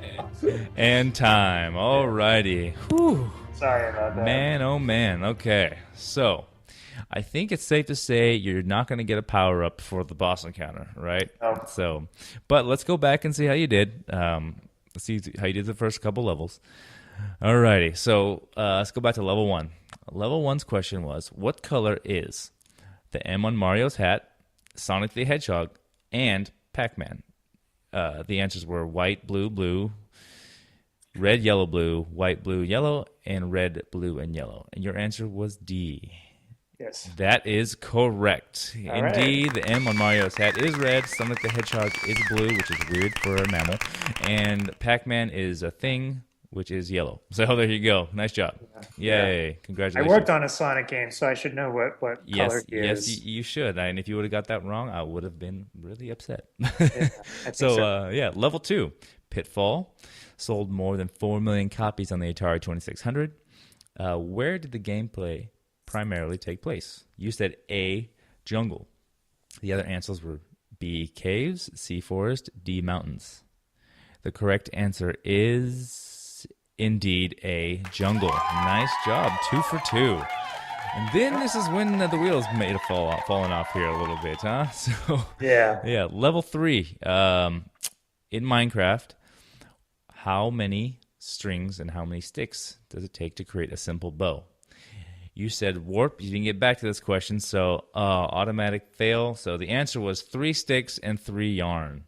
Yeah, see, I would have never got. I would have been like 1 stick and 1 string, right? Because that makes sense. Yeah, that makes sense. So yeah, 3 sticks and 3 strings. So there you go. I also didn't really know that. I did. Well, when I played, I knew it. I messed around with Minecraft for about 6 months. I knew it when I played, but I forgot. So there you go. Yeah. But all right, so level 4. Name 4 out of the 6 most recent Madden NFL game cover athletes beginning in 2011. You used your power up here, so I gave you the first 3, which was in 2011, it was Drew Brees, 2012, Peyton Hillis, 2013, Calvin Johnson. Now, 2014 was Madden 25, and that was Barry Sanders and Adrian Peterson, depending on the platform. So trick question. No, so there's actually 7, but that actually gave you more of a chance to get them, see? Yeah. 2015 was Richard Sherman, and 2016 is Odell Beckham Jr. I've heard of Richard Sherman. Yeah, there you go. Yeah, Seahawks. Odell Beckham plays for the Giants. Yeah. So, man, 2 for 4. Not great, but you know you're limping, you're hobbling, you're not dead. You still got maybe 3 hearts left out of 10. You're still there. Yeah. You're hobbling into your sword's broken, but you got to take on Zeus. Okay, so All right. Zeus is coming up. So take a deep breath. I'm ready. And the final encounter starts when I finish reading the question. 30 seconds on the clock. Are you ready? I'm ready. Here we go. Zeus is the pinnacle of power in Greek mythology. He ruled Mount Olympus and all the cosmos with his powerful weapon, lightning, and struck down all those who opposed him. Your question. Lightning can and often does strike in the same place twice. Where in the United States does lightning strike 100 times per year on average and has even been subjected to 49 strikes in a single day? Okay. Plenty of time. Talk through it. Is it a city or a building? I can't say. You can't say anything? Mm-hmm. I'm going to say, 49 times in the same day. In a single day, it got struck by lightning. Man. 10 seconds. I'm just going to go with my gut. Empire State Building. Final answer? Yeah. All right, to end time. Okay. So, getting on the way to Zeus. It was a rough ride. That was a hard palace climbing up the mountain to Olympus. He kicked your butt. Mm-hmm. So the question was, lightning can often and does strike the same place twice, contrary to popular belief. So where in the United States does lightning strike 100 times per year on average and has even been subjected to 49 strikes in a day? Your answer was the Empire State Building, correct? Yeah. The answer is indeed the Empire State Building. No. You have taken down the boss for this week. No way. Congratulations. Nice job, Ed. You are the champion of Zeus. You are only the 2nd person to do it, and that is fantastic. Congratulations. Give yourself a hand and a pat on the back. Woot. Awesome. Wow, that was a great answer, and this is actually very true. The Empire State Building has lightning repelling stuff built into it, so it has a lightning system that distributes the electricity throughout the building, so it doesn't short circuit anything. And isn't that a crazy stat though? I told you that I knew lots of random useless knowledge. And you did, and you have taken down the boss So Non-sports. you have finished the boss battle on top with a win. Congratulations. We're gonna take a quick break, come back, and you can revel in your winnings, which is absolutely nothing because you didn't get 5 out of 5. But hey, you get the pat on the back, which is great. Yeah. So You mean I don't get the empty championship? nope, group? 5 out of 5. But hey, we're gonna take a break. We'll come right back and get out of here. That boss battle was really something. Maybe if he had a little support during the encounter, that would have helped. Support in gaming? Huh. Well, that's exactly what RaptorCow does for you. If you're a game developer or a company in the gaming industry, let RaptorCow be your power-up. We offer creative production assistance, marketing, business development, and our high score program, all designed to take you to the next level. Let RaptorCow help you bring your ideas into reality. Go to RaptorCow.com for more information right now. Seriously, pause the episode and go there. Like now. I'll wait. Hey, Ed, what's up? You will have beaten the boss for this week. Congratulations. I'm still feeling the revelry. I would be too. I mean, you took down Zeus. Zeus is kind of, he's a god, and so that makes you kind of on that level, right? Would you venture to say that? No, I would not venture to say that. Oh, okay, just checking. I mean, I thought I was giving you a kind of serving that up for you underhand, bro. I know. I don't have a funny comeback. Oh, okay, fair enough. Still overwhelmed by my victory. Hey, that's awesome. Again, we had one person defeat the boss on accident, and so it didn't really count. So basically, you're the first person to really do it. So congratulations. Yeah, So it pleases me to be the first. hey, very very nice, and we'll stick you up on the Hall of Champions, just as a banner that an honorary member, but not an official member. Like you have a timeshare in it. You don't own it outright. Okay. So well, fair enough. I wish I knew that before. Right. All right. So yeah, let's get into a topic of the week. You have one that you sent an article to us that we had that I checked out, and it was actually really awesome. I'm excited to talk about this topic. So why don't you go ahead and take it away? What you thought? Yeah, I mean, I sent an article about the so-called Indieapocalypse, right? Mm-hmm. And it was can I say where it's from? And Yeah. Go ahead. Okay, yeah. So it's an article on Gama Sutra. I'm not recalling who wrote the article off the top of my head. I wish I could give him some props because it was a good article. But basically, it was talking about this whole notion of there being an Indieapocalypse where there's going to be suddenly it's kind of this existential fear that a lot of independent developers have that they won't be able to make money making a living doing what they're passionate about because the market has become so saturated with video game development has become very democratized. It's cheaper and easier than ever to make a game. The tools are really accessible. There's so many resources to learn, and it's like everyone's like, "Oh, I can make a game too." And so, sorry to interrupt. It was written by Justin Carroll. I just pulled it up. So, okay, great. Yes, Mr. Carroll, excellent article. If you ever hear this, but anyway, so this Indieapocalypse thing, it's a hashtag on Twitter, and it's just this very kind of deep-seated and honestly relatable existential fear. And so I think the thing that the gist of the article is that I think the subtitle or the subhead on it is that it's not personal, it's business. And I think there's something interesting about that because I do think that the root of this kind of fear is that people do feel like independent development is this kind of personal, very personal artistic expression.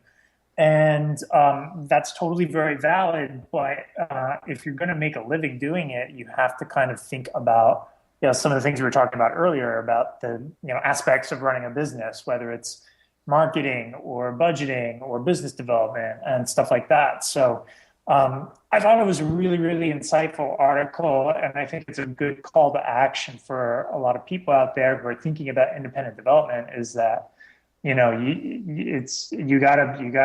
be a good business person about it. Yeah, you really do, and honestly, that's why I have a job. To tell you the honest, that's why RaptorCow, my company, exists. Because I always allude back to this analogy: is my mom and my parents, they've been consulting for a lot of times, and they do a lot of stuff with doctors' offices. And so doctors are fantastic doctors, right? They do stuff with health in the body, but they're not good business people. So when they run their practice, that's not what they went to school for. They're not educated in. So they have trouble running that. And the same thing with me and with RaptorCow, the company. it exists and does business development for the game industry because developers are they're excellent game developers. They do what they do because they're passionate about it, but they're not business people necessarily. And they have to learn that you have to wear the hats a lot of times, but just because you're wearing the hat doesn't mean you're proficient in it, and doesn't mean you have the time or energy to dedicate to that. And so a lot of times that falls by the wayside, like in the article what it said that, hey, they just hope that, just getting out there, it'll just hope their game goes viral and hope that the content they create is accepted or that kind of stuff. But no, he mentioned you really have to go out and sell your game, and not literally just saying, hey, buy this, like just cruddy advertising, but you really have to create an environment in which your game can be consumed. You got to reach your audience. You have to do some research. You have to get out there. You have to, meet publishing deadlines. You have to do all the necessary steps that it takes to get your game into the hands of the people that you want to play it, and that can either be advocates of your game to help sell it, or you're going to have to just put it in their hands to the people who might not necessarily know about your game, but will enjoy your game because they play the same types of games that you've created. So it takes work to do that, and I think that's one of the things that he really hit on, and that a lot of indie devs, they don't sell their games. They just kind of sit back and let it happen, and then complain about the oversaturation of the market.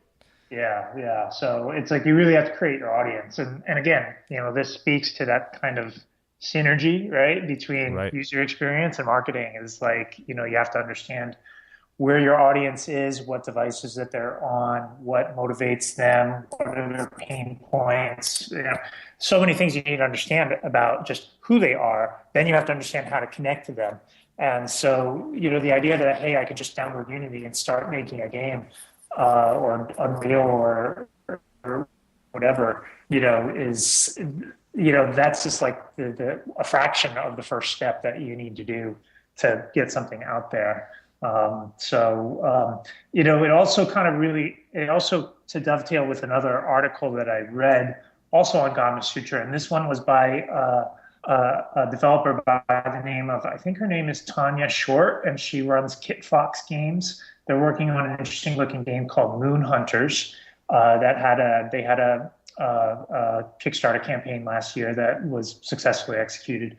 And she talked about how you have to pitch your game. You have to define a reason why your game exists, and it can't just be like, hey, it's because I think it's cool. You really need to understand the market and come up with that strategy, because that'll distinguish you from, the majority of the people who just want to make a game and put it on Steam and hope that it's going to do well.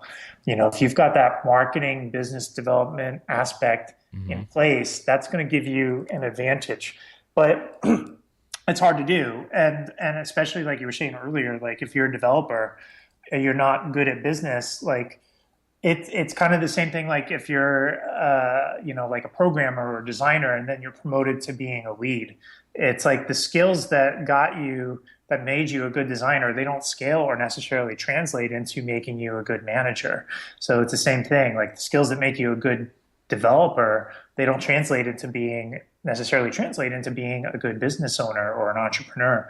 And you're going to have to, encounter a couple failures, and learn from those. That's really kind of the only way to really learn how to become like a business person. You can get, if you're lucky, you can, get some good mentors in your network, or you can, be in an incubator or get some experience that way. But it's, there's a buddy of mine, and he runs a game development company, and he said, even getting an MBA isn't really a guarantee that those will translate. You can get your MBA, but it's once you get out there in the real world, it's all theoretical. Like it may not translate or help you. Exactly. And like I said, it's all about really kind of defining the reason why people want to play your game, like what your game is. And if you don't do that, if you don't have a reason, if you don't have a good brand positioning statement, you don't have a reason why, you don't know who to target your game to. You're just going to blanket an audience and it's like, okay, just see what sticks, which, okay, some people might pick it up, some people might look at it, but it's not going to have any staying power. And, And it's right. There is more of an avenue right now for indie devs to get out there. So there's more people than ever making games. There's more people than ever doing things on social media and in any field. So it's never been easier to get into than it is now. And I think not just gaming, it's anything. Like you can just get out anywhere. And it really isn't. So there is going to be a saturation of the market. In order for you to stand out, the proverbial you need to do some research. You need to actually make that a focus. Make that a, hey, I'm making this game. We're making this game. Why are we doing this? Who are we targeting? If you have that in mind, and then you go out and you reach that audience, then you're going to be successful. Like you really have to do that. And because the thing is too, when you're making the game, like you should make it as a passion project. But ideally, you want people to play your game. You want people to play your game. So when you're making it, you should be having that demographic, having those people who will play your game in mind anyway. Yeah. So it's going to take just as much work as developing the game as it is selling the game, if not more, in a different kind of work. But you have to go out and do it. So I just to kind of comment on another aspect of the article. I mean, I think that the whole notion of there being this indie apocalypse, like suddenly all indie games are going to disappear, I don't think it's going to happen because, like I said, the underlying kind of ecosystem is super accessible, right? Right. People are still going to want to try to make games, and I don't think that part is ever going to change. It's just, what I actually think is going to happen, if it's not happening already, is that there's going to be kind of this reemergence of the mid-tier of the market, where it kind of fell out with big AAA games just getting bigger and bigger. And it just became impossible as a small developer to kind of make a game. That kind of changed around 2008 when, the 360 came out, PlayStation 3 came out, and, just became more accessible again. And all these indie games started flourishing again. So I think it's just another phase that I think the industry is going to go through. But I don't think that it's going to be like suddenly you're never going to be able to make an indie game. There's still going to be great indie games that are going to come out. It's just the requirements to do that. You just need to be more holistic and strategic in your approach in terms of like, hey, you need to make sure you've got an in-house marketing person that's handling your social media strategy and is, getting your name out there and targeting that niche or niche and is building that awareness and building that audience that they'll be ready for you when you bring your game out. Or just call me. Yeah, or just call Ted. Yeah, right on. No, I think you hit the nail on the head, and so I think that's a great topic that you brought up because again, we do have a lot of indie devs coming on the show, and a lot of people in the gaming industry like yourself who are going out on their own, who have either come from big gaming industry where it's been done for them, so when they go and do their own thing, it's kind of like, oh wow, like I don't know how to do it, or people who the complete polar opposite, who have no experience with it at all and just ignore it because they're like, hey, we're building our game because it's our game. And so like you really hit the nail on the head. This is something that's important, I think, for the industry, and we need to step away from that Indieapocalypse thing. I think there was a quote in the article that I thought was awesome, about how it's going to be so hard and that games are going to collapse because you can't do this and the market it's too hard to get into it, blah, blah, blah, blah, blah, right? Well, the quote came out in 1984. Yeah, it was Chris Crawford.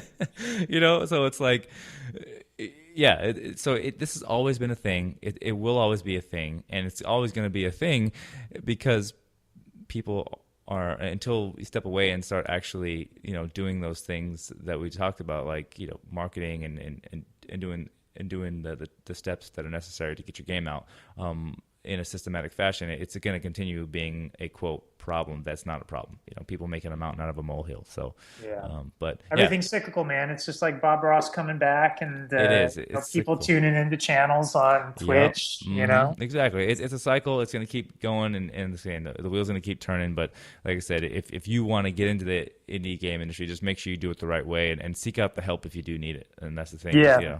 And don't be. Like you said, you mentioned earlier, always learn. You like to learn. Always try to learn. And then when in doubt, if you don't have time to learn, hire somebody who's better at the thing than you and just get it done. That's just the smartest thing to do. And it doesn't even need to be hiring. It's just like you just need to partner with somebody who. Right. I mean, obviously, partnerships in business is the easier way to go. But when it comes down to it, if partnerships on opposite, it's like pay somebody to do things. That's what I always tell businesses to do.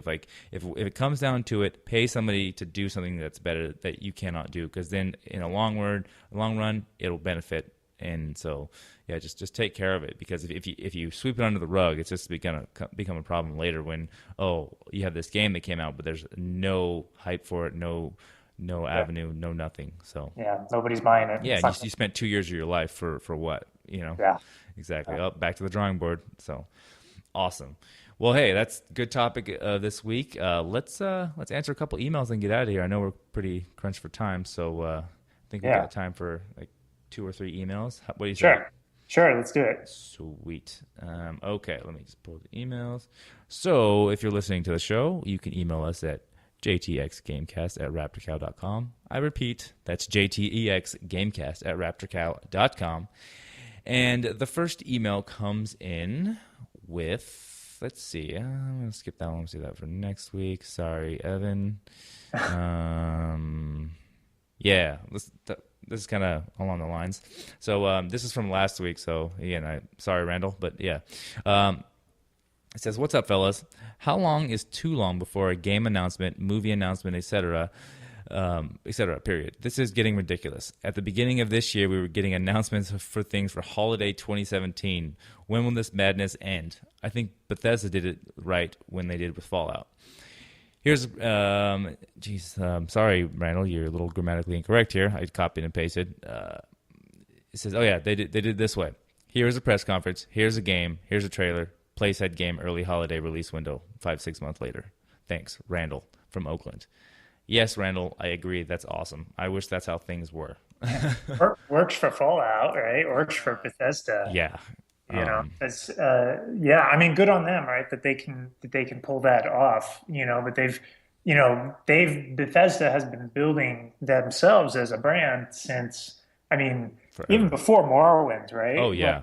They were like really kind of niche, and it was like Morrowind on the original Xbox. They started to kind of break out and build that awareness, but I think just Oblivion, everything from Oblivion on has just been these huge events for them, gigantic things. So it's like they don't need to build that awareness. They're like Rockstar. Bethesda and Rockstar are two peas in a pod. They go to the beat of their own drum. Yeah. How feasible is that for everyone else? I don't know, but at the same time, it's like, hey, like they just said, I'm asking, how in the heck did Bethesda not leak anything? There must be some crazy non-leak incentives for those employees. Like, if this game comes out with no leaks, everyone gets like a $50,000 bonus or something, because it's amazing. Like, there's leaks on games like 2 years in advance, and like screenshots and gameplay, and there was nothing. I mean, you knew it was probably in development, but I mean, just knowing developers, like, usually most developers are pretty cool people, and that they're not going to go like, post confidential things on their blog, right? Because the games industry, it's very small. I like to say it's very incestuous. Like, everybody knows everybody. Mm-hmm. And so you don't want to be the guy that is associated with a leak of an asset or something like that. No way. That's going to be a black mark on your career. So game developers are very, very careful about that kind of stuff. But, but in terms of like the marketing materials that get out and stuff like that, like stuff shared with the press and everything like that, I mean, I don't know. That could be a topic for a whole different podcast. For sure. We'll have to have you back on. We can hit that one up, but for sure. But to go back to his question about how long is too long, I think it really depends on the type of game that you're doing. I don't think that there's like a one size rule that fits everybody. I think if you're starting out with a new franchise, I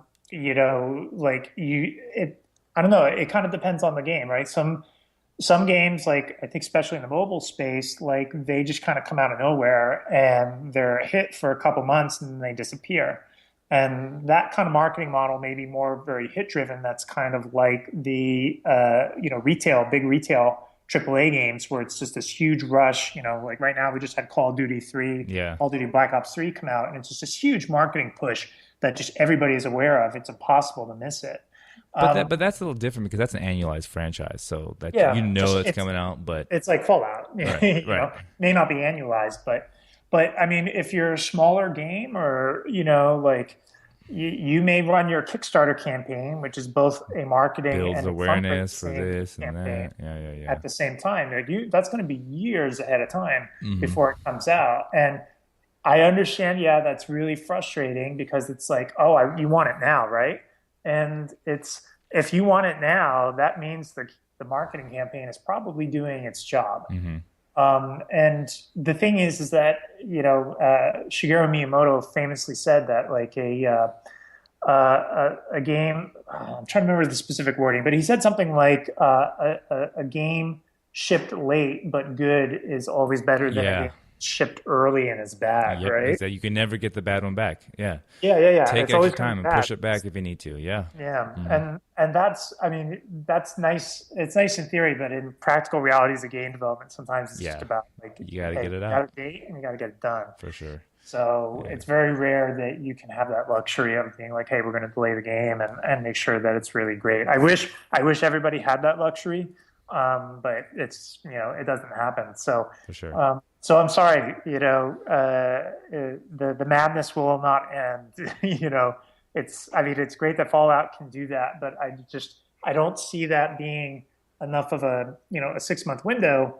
Just really may not be enough time to really build that awareness for all products across the board, especially again when you have these small teams where, hey, they may not have an in-house marketing team, or they may not have those kind of resources to build that. For sure. All right. So. Well, thanks a lot, Randall. We appreciate it. I think we got time for one more, and then we'll get out of here. This is a fun one. It says, hello. What are your favorite foods? And I don't mean that's delicious. I'm talking stuff that you literally lose your shit over. I got to bleep that one out. Oops. That's right. Mine would have to be biscuits. If there are biscuits within a 1-block radius, I'm eating them no matter how full. Keep up the awesome work with the show. I look forward to every episode since I discovered it 4 weeks ago. Nick S., Washington, D.C. Thanks, Nick. Ed, what's your favorite food that makes you lose your stuff? Lose my stuff. Well, I try being the keyword. I try to be a pretty disciplined eater. Like a couple years ago, I started, learning about like paleo eating and just, eating like, nutritious foods, no processed foods, no grain, blah, blah, blah, all that stuff. I actually lost like 30 pounds doing it, and nice. I've stuck with it ever since. But for me, like my kryptonite is tortilla chips and guacamole and Mexican food. Nice. It's just, I kind of wish that tortilla chips could be classified as a fruit and not as grain, right? So that I could not feel guilty about eating them. But I mean, you put a fresh bowl of salsa and guacamole in front of me and forget it. I just completely lose my willpower. So, yeah, I'll have to take you down because I'm a San Diego guy. I'll have to take you down to San Diego and get some San Diego Mexican food. This LA Mexican food just doesn't cut it. It's terrible. Oh man, it's terrible. I love going to Old Town. Yeah, I mean, but California burritos in San Diego. Oh my goodness! Every time I went there last weekend, and every time I go, I always get a couple of them. It's just man, this is my thing. But for me, like I said, I'm an ex-athlete. So I'm in decent shape. I've tried to keep with it. I was a nutritionist for professional and Olympic athletes, so I know what to eat. I know I have every food group. You'd appreciate the paleo thing, right? I do not appreciate the paleo thing personally, but that's a that's a thing for another. We could be friends here. We can definitely be friends, but I can tell you how the scientific ways how that's probably not the best way to eat. But anyway, we'll talk about that off air for sure. You down? Sure. Yeah. Sure. We'll have you back on, and that can be your topic of the week. Paleo diets and the game industry. Does it affect your work? But my thing is ice cream, man. I think that's why the Froyo Bros, who are on the podcast, Mike and Rob, who I allude to a lot, that's how we became friends, is because they work at a frozen yogurt shop that I frequent almost daily. Gelato, ice cream, frozen yogurt, it doesn't matter. If it's cold and like ice cream, I eat it, and I buy the pounds. Like every time in frozen yogurt, it's 1.3 pounds at least. It's every night, and I can't help it. And it's just what I do. Yeah, and so if there's like, I've been to Italy multiple times, and it's usually a twice a day gelato experience every time I'm in Italy. So well, you're on vacation, right?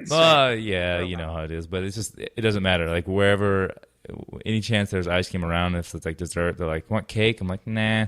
Pie, cookies. Yeah, I'll eat cookies, but no, like any other like custard, anything else. But when it comes to ice cream, I can't focus. I like pinkberry on occasion, and that's really about it. You know, it's like I don't know. I mean, just, you know, you've got froyo problems, and I've got tortilla chips and guac. Mainly problems. gelato and ice cream. That's my thing. Like if it's ice cream, oh man, I eat it like food. Like I don't just like savor it. I eat it, and it's like, oh, it's gone. I need more. I just don't keep it in the house. Oh, exactly. So. That's the strategy. I have to go out to get it, so I'll buy like the small things, because like I will, no joke, I've done it like probably 100 times in life. Like take half gallon of ice cream and eat the whole thing in one sitting. Yeah. That's your problem, bro. Yeah, that's a big problem, you know, especially as the metabolism slower as we get older. But whatever, you only live once, right? Mm-hmm. So, well, yeah, man, dude, that was great. I appreciate it, Ed. Thanks for being on. Awesome. Yeah. I love it. Thank you for giving me this opportunity. It's it seems like you guys got a cool podcast going, and I'm glad to be able to contribute and help out. This week's closeout segment is Guess That Game. Going back, John's not here today, so I will be doing it. So we're going to use a music clip for you listeners to listen to really quick and write into JTEX Gamecast at RaptorCow.com with the subject line, Guess That Game. So I'm going to play you the clip, and the first person to write in will win a prize for next week's episode. So here's the clip.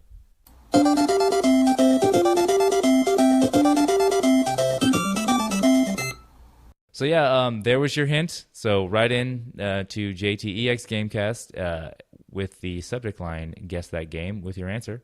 And yeah, so right now is the point, Ed, where you give your shameless plug. Go at it. So talk about who you are, your website, with all your stuff, your Twitter handles. Go ahead. Yeah, if you guys want, if you want to learn about user experience design, or if you're looking for user experience design for games, VR, indie projects, non-games website work, you can visit my website at www.amped-ux.com. That's AMPED-ux.com. And you can also follow me at ampedux, no dash, AMPEDUX on Twitter. And also feel free to look me up on LinkedIn, Edward J. Moore, and hopefully we can talk soon, or I can come back to the show sometime and we can talk shop some more. For sure. Sounds good. Well, awesome. Hey, thanks again, Ed. You know how to get a hold of us. We're at JTEX Gamecast on all social media. Join the Facebook group. That's John and Ted's Excellent Gamecast group on Facebook. The email said it a million times, but just in case you didn't hear it, JTEXGamecast at RaptorCow.com. Thanks to you again, Ed, and we will hear you guys soon. And in honor of our departed fellow Jonathan for the day, game over.